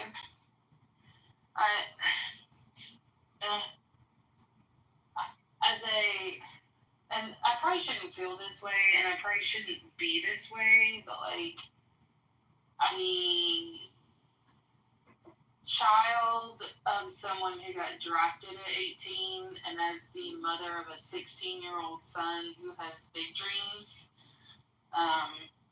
anytime the war drum gets beaten, it's just kind of stressful for me. I know they can say as much as they want to, oh, there'll never be a draft and there'll never be whatever, but like... Can I ask you a question? Sure. So, like, do you think that this is any different than, you know, World War I, World War II, you know, Vietnam, you know, Iraq? I mean, it's Iraq is a little bit different, but I mean Vietnam. You know what I mean? Like it's like people have this misconception that war is, you know, it's not economically convenient. It's not one of those things where it's nice. It does produce casualties, but in looking at having the conversation as far as war, I'm taking emotion out of it, and I'm having the practical conversation of like, listen, this is a repeat. You know, like this is history. This is history just repeating itself over and over again. Yeah. So I mean, what makes our generation any different than the generations behind us? And I feel like once we start accepting that, I feel like there would be like a different sense of like nationalism. You know what I mean? And like people actually understanding that America is America, right? America is America, and like America is America because America chose to fight back, and there were many people of many different generations behind us that chose to fight back. 100%. Like I'm with you, bro. Like I'm actually with you. I am 100% America, but I am also a mother, and I'm also the child of a Vietnam veteran who left us stranded as a family, and a mother of a 16-year-old son. So when the war drums beat, like just my dad lost all of his dreams because of Vietnam, and with a 16-year-old son and the potential of war, like there's nothing you can. My grandfather came back like a complete like nutcase. Yeah, you know what I mean? Like a complete nutcase. Like I get it. You know, I totally understand where you're coming from. I don't want my son to go after war. But don't you think that you're mechanically dealing with the fallout of what it takes to actually continue this country? I do. I actually do. I do. But I pray to God that whatever it takes to continue this country doesn't steal my son's dreams like it stole my daddy's. And if that's horrible of me, then like I guess it's horrible, but like I dealt with what that fallout was like as a child of a Vietnam vet who was messed up, and I'm praying to God that whatever we do, they don't take my son. And I do understand how countries work and how this works, but does that make sense? Like it does. But let me just say this, right? I do believe that there's times when sacrifice is needed, and oftentimes that sacrifice, what we choose, where the sacrifice has to be made, is not typically made by the soldier themselves or the civilians themselves. It's by the leaders that we vote for, and yada yada. So I think the thing that we have to hope for is that if there is conflict, and there will be, that what we fight for is a worthy cause. I think if you look out to not just to U.S. history, but world history, the real tragedy is when people die for something that really wasn't worth fighting for. But when I look at Iran, for example, and I look at the sponsorship of terrorism and the people that have to suffer globally because of them, including their own people in that oppressive regime, I'm glad that there are powers that are willing to take this up and say enough is enough. I know that doesn't give comfort to you as a mother and someone that, you know, like when you start personalizing it, but someone's got to do it. And so, I mean, God bless Israel. God bless the United States. Absolutely. And I'm not like, I hope the way that I explain that, like, my prayer is just that we can find some diplomacy in it in some potential way, that it doesn't get. My hope is that we never get to a point where we get to a draft. Chris, I think the only way that things can diplomacy, which is ultimately the better way through things, through conversation, dialogue, is only going to be effective when you've got two people who want a similar thing. Not the same thing, but a similar thing. And in some cases, such as this, you've got diametrically opposed desires and goals. Yeah. Okay, and it comes down to values, effectively. Like if you look at this guy, this little kid called Josh. Okay, he comes across as, you know, a well-spoken, nice young man. Blah blah blah. Be in the oven. Laugh emoji. Laugh emoji. Laugh emoji. These types of values need to be first hit off. You know. So Ron, I understand where she's coming from with that. You know, like my dad went to war. You know, my grandfather was went to war. You know, like it's kind of one of those things. You know, as an American, like even listening to this woman as a mother, like listen, like. I hear you loud and clear. Yeah, like if it came between like you and your 16-year-old going to war and me, I would definitely take that fucking that battle helmet like over your fucking 16-year-old. Kids should not be involved in this shit. This is not what this is about. Roger's point, as far as, you know, the feminization of, you know, America, it's kind of like, okay, people are focused on pronouns and getting, you know, degrees of women's studies and a bunch of useless bullshit. You know, every time, you know, the sun comes up, you know, people are protesting. Sure. It's a shame. It's really a shame that, like, the ecosystem that we live in, you know, comes to a precipice to where we're looking at reinstating the draft because we don't have viable men that are being able to, you know, fight wars. Like, it's crazy. Yeah, and I want to be very clear, like, you know, my dad was drafted, but there were certainly other people in my family who went to war, like, without being drafted and volunteered for it. And as a mother, like, I'll be honest, like, I get it. Like, I get it, everything you're saying. Like, I don't want my son to go to war. My son is watching every single thing that's happening, and he's like, by God, if they needed me, I'll go. Like, so it's not like my son's, like, over here, like, I wouldn't go. Like, I'm just a mother who's on the other side of this thinking, please, God, like, can we please, like, please don't let this happen. Does that make sense? Like, I just don't. It does.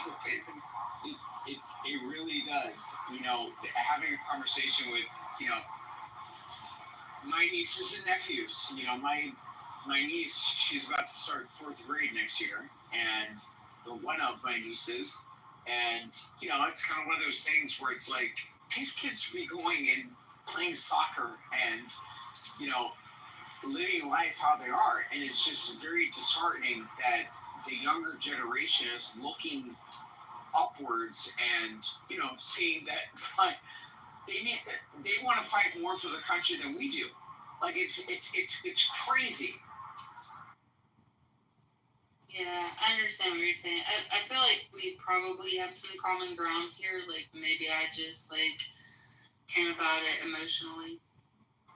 No, it was definitely a very healthy reality check. I'm prayerful that we can find some solution with this. Like, it just worries me. It truly, this is like a worrisome thing.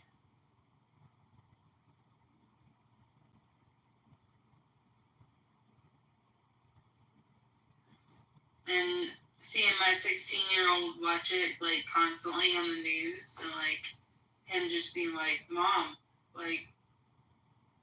he actually watched something the other day where they did the birthday draft. And he was like, is that how Papa got sent to war? And I was like, yep. And he was like, will they do that for me? And I'm like, hopefully not. So can I show you something? Watching the news on 9/11 and watching, a lot of great men in my family being deployed, it's one of those things.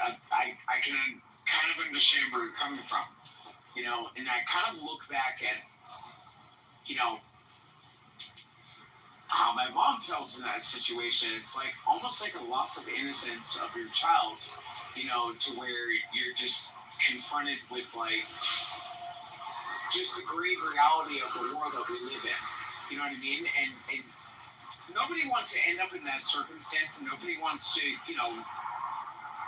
coddle their said child. But at the same time, it's kind of one of those things where it's that's a very defining moment. I got a question for Josh. Josh, how did you land on this weird fucking hate the U.S., hate Israel perspective? And you'll probably say that you don't hate either, but how did you end up on the wrong side of this conflict? Being on the wrong side of the conflict is simply an opinion of yours. I don't hate the USA. I hate its current government. I hate the political side of it altogether. The liberal elite, the neocons, and I hate Israel because it is an apartheid state. So real quick, there are no liberals and the neocons for the most part. Yeah. Not in power. Oh yeah, they're basically the same. Well, but neither are in power. Now it's the progressives and this newfangled, this new neoconservatism. So I would disagree that the neoconservatives are not the current administration right now. Marco Rubio, Lindsey Graham, these guys are. You named two guys. There's 535 people in Congress. I named the big ones, the ones that are Secretary of State, Secretary of Defense. I'm not going to go down the whole list, but. Would you say Trump's a neocon? That's a good question because he seemed to run. Well, I know it's a good question. I fucking asked it. Do you have an answer to it? Jesus Christ, dude, chill out. I am. Listen. Hold on. Listen. Do I think Trump reflects Hold on a second. The reason why I'm coming at you hot is because I was in listening mode for hours when you were evading having any real fucking position on anything. You're doing this thing where you're critical of Israel, you're critical of the U.S., but you don't have any real things to say. And so I'm just curious, because you say the neocons are in charge, but then when I ask you if Donald Trump's a neocon, you had to compliment me with such a good question, which was your way of saying you don't have a good fucking answer for the fact that the president of the United States. Yeah, okay. Is Donald Trump a neocon? Yes or no? It's not a yes or no question. It's he ran his campaign on being a populist who wanted to get us away from foreign. Which campaign? Wait, hold on. Which campaign? Both, really. So more, I would say since like the second This is crazy. Mojo. Did Donald Trump not run before 2016?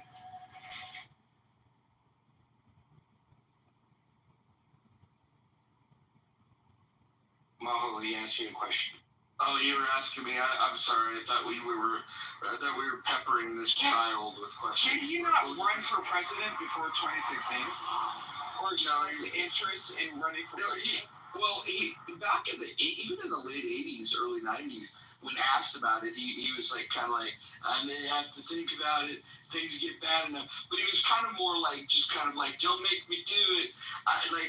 He wasn't really serious about it. And so no, he really wasn't serious. And to be honest, I've talked to people that were part of his campaign when he ran in 2016. His goal initially was to simply be able to get some agenda points into the discussion in the primary. And it wasn't until he started polling well that all of a sudden he changed his mind. And there was a lot of people that left his original campaign, including his first campaign manager, that they said, oh, no, you're trying to run for real? No, we can't support this. And they abandoned it. And look, I've been critical of him for a long fucking time. I think this is the fucking first thing that he's got so fucking right that it's just like, I mean, it's overdue. It's 50 years overdue. Anyways, but no, he never ran before that. I don't understand what that had to do with anything. I didn't say he was running before that. You asked me. Well, he was asking a question. Let's get back to me asking you questions and exposing the fact that fucking, the fact that you're a young kid that fucking balls haven't dropped yet, but you got all these really fucking edgy opinions on geopolitics. So what is it? What is it about your criticism? How old are you? I'm old enough to be your father. So let's. I'm 33. So yeah. Like I said, I'm old enough to be your father. I know you think 33 is old because fucking you're 33 and you're still a virgin, and that feels like a lifetime. But oh God, who's the lucky guy? I mean, my Instagram profile is public. You can look at my wife and my life and everything. I'm not hiding it.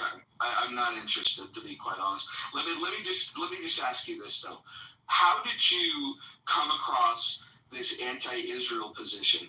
Are you just because people get there from different perspectives. You have the right-wing anti-Semites, you have the left-wing anti-Semites, and then you just have uneducated Americans that fall into this fucking trap of fucking I'm gonna hate. There's a lot of ways that you could arrive at your anti-Israel perspective. I'd like to understand your origin story. Every villain has one. Go ahead.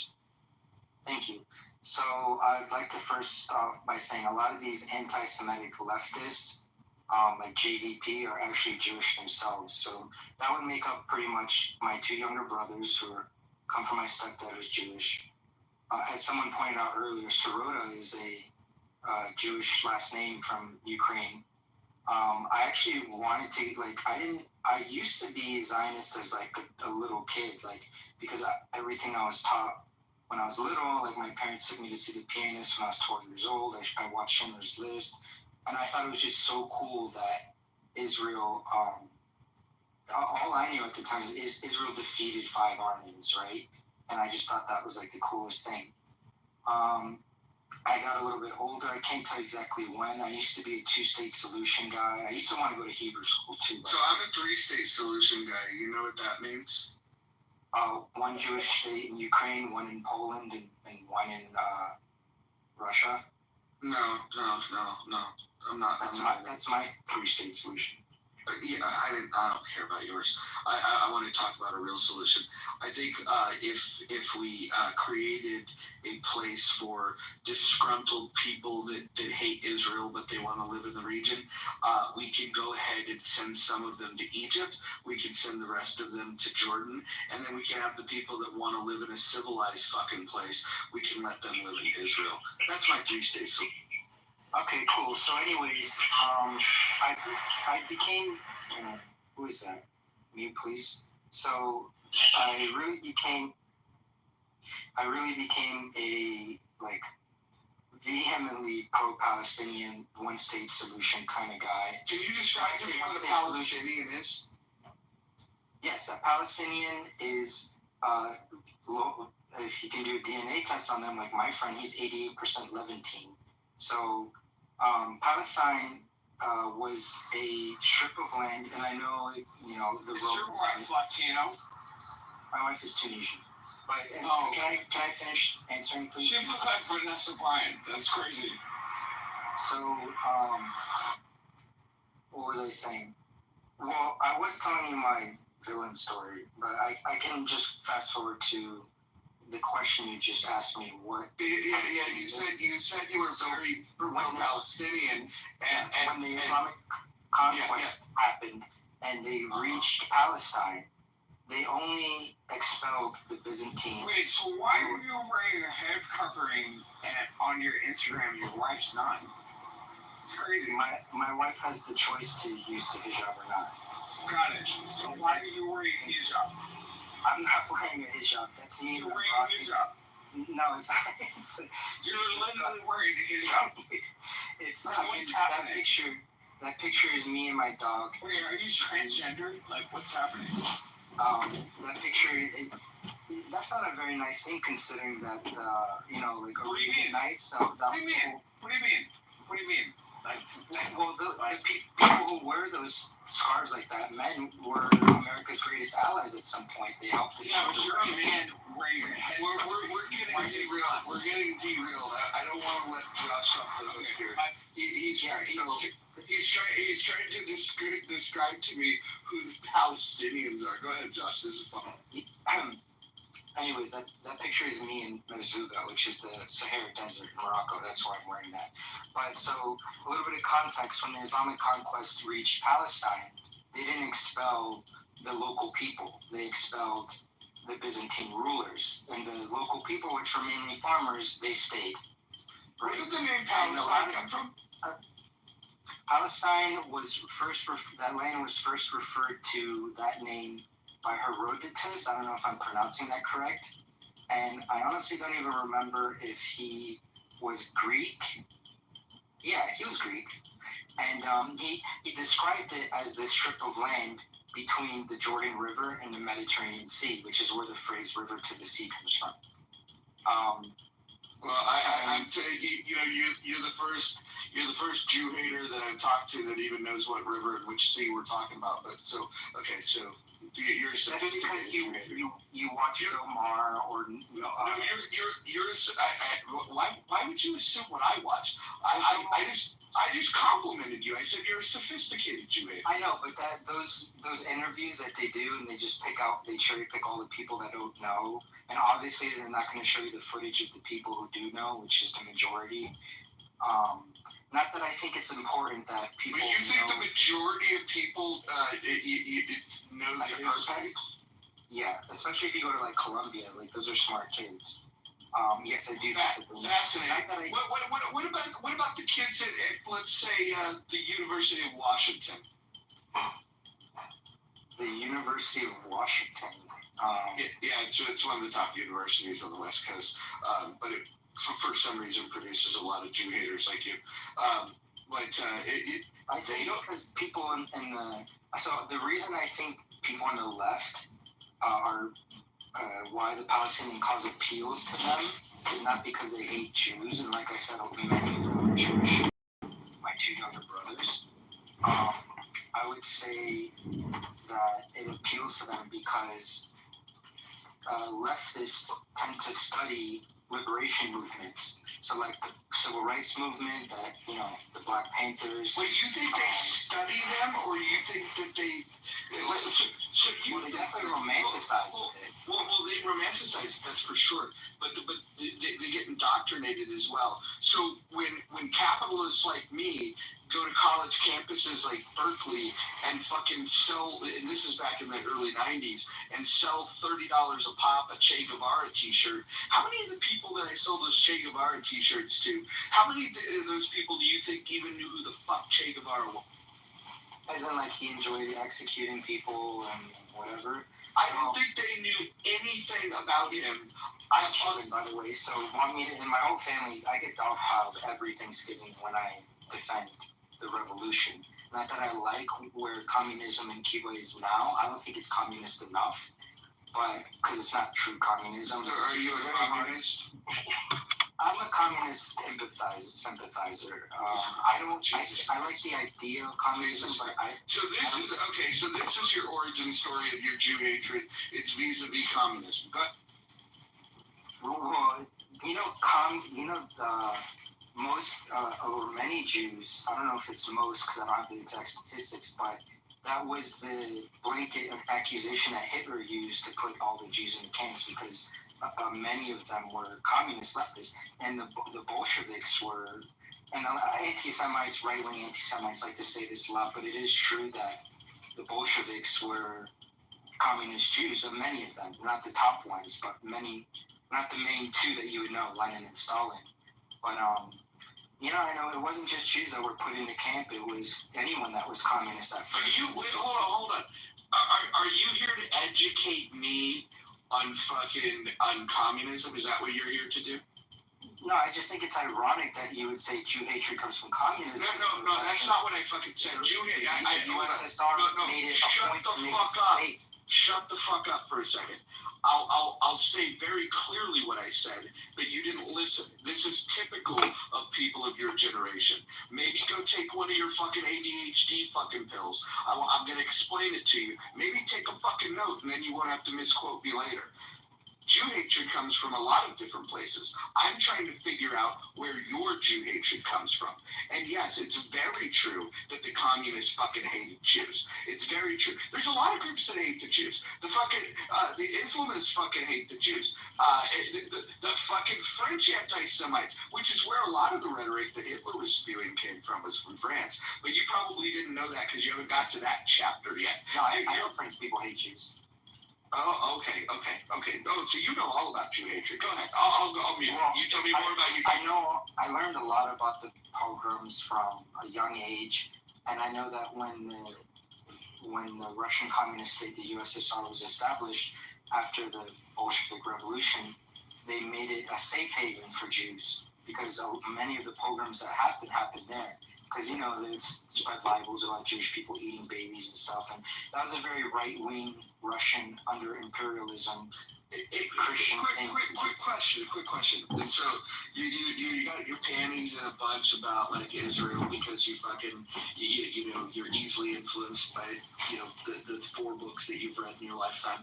But let me ask you this. When it comes to, let's say, the 100 million people that were killed in the name of communism, like, do you have any smoke for that, or you're okay with the people that they? Well, I would like to say that number includes all the Nazis that the communists killed. I also like to point out that the mass starvation in, like, Ukraine and Kazakhstan and stuff like that is not exactly. How about the 65 million people that were killed by Mao, and about 50 million of them over a 4-year period, all in the name of communism? How about them? Well, did you not get to that chapter yet?